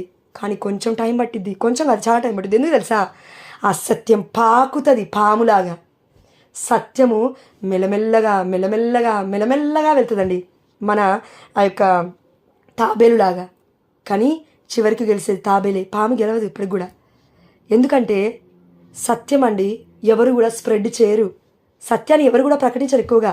అసత్యం ఒక మాట ఏదైనా నింద అవమానం వచ్చిందనుకోండి, ఆ అవమానాన్ని ఆ నిందని నీకు నాకు నిజమని తెలిసినా తెలియకపోయినా రీల్ వచ్చిందా, ఫోటో వచ్చిందా, ఈ అమ్మ ఇదంట, ఆ అబ్బాయి ఇదంట, మొత్తము చెడగొడతారు పెళ్లి సంబంధాలు మొత్తం. ఎందుకైతే పెళ్ళిళ్ళింగా అది ఒకవేళ నిజమని తెలిసినా ప్రచారం చేయకుండా ఉండరాదు? దేవుడు ప్రేమను ప్రకటించరాదు? దేని ఎందుకు నెగిటివ్గా ప్రకటించడం? ఫోన్లలో ఏం చేస్తున్నావు నువ్వు నేను రోజు? ఈరోజు ఎంతసేపు నువ్వు నేను సమయాన్ని గడిపాం ఫోన్లో? దేవుడికి సమాధానం చెప్పు. నేను లిటరలీ దేవుడి కృప చొప్పున అండి, నా గొప్పతనం కాదు, పరిశుద్ధాత్మ ప్రేరణ చొప్పున ఒక్కరితో కాల్ మాట్లాడాను మొత్తంలో. అది కూడా దేవుడి గురించి పరిశుద్ధాత్మ దేవుడు ప్రేరేపిస్తే అదేవిధంగా ప్రార్థన విన్నపాలు పెట్టాను, అంతే. నేను ఈరోజు మొత్తం ఫోన్కి దూరంగానే ఉన్నాను. ఇది రోజు జరుగుతున్న విషయమే అండి నేను మీకు చెప్పేది. నాకు సమయం సరిపోదు. ఎందుకు అంటే దేవుడు అలా మనల్ని ఉపయోగించుకుంటున్నాడు కాబట్టి. దేవుడు ఆ యొక్క సాతానికి అడిక్ట్ అవ్వమని చెప్పడు. ఫోను సాతానే, టీవీ సాతానే, అన్నీ సాతానే, అన్నీ అసత్యమే. కానీ ఆ అసత్యంలో నువ్వు నేను సత్యాన్ని చూడగలగాలి. అదేంటి? మంచిగా ఉపయోగించుకోగలగాలి. వర్గాలను కూడా మనం మంచిగా వారి కోసం ప్రార్థన చేయగలగాలి. వాళ్ళని మనం దూషించట్లేము. కాబట్టి ఈ వాక్య పరమ రహస్యాలను బట్టి ఆ దేవాతి దేవుడికి సమస్త ఘనత మహిమ ప్రభావములు చెల్లిస్తూ మన పునీత ప్యాడ్రే పియో గారికి ప్రాఫెసీ ఆ యొక్క వరం ఉందండి, ప్రవచన వరం ఉంది. ముగిస్తూ ఉన్నాను. Thank you Jesus. నేటి రోజు మనం ధ్యానించుకున్న 2 అంశాలు. పురుషులు నిండైన హృదయంతో రావాలి దేవాలయానికి, దేవుడి ఇల్లు దేవాలయం. రెండవది, నిండైన వస్త్రాలతో స్త్రీలు రావాలి. పురుషుడా నీ హృదయం జాగ్రత్త, స్త్రీలల్లారా మీ వస్త్రాలు జాగ్రత్త. పాపంలో ఎవరిని కూడా పడేయొద్దు. దేవుడి దేవాలయం మనకి ఇల్లు లాంటిది, పరలోకం లాంటిది. పరలోక విందు అక్కడ జరుగుతుంది కాబట్టి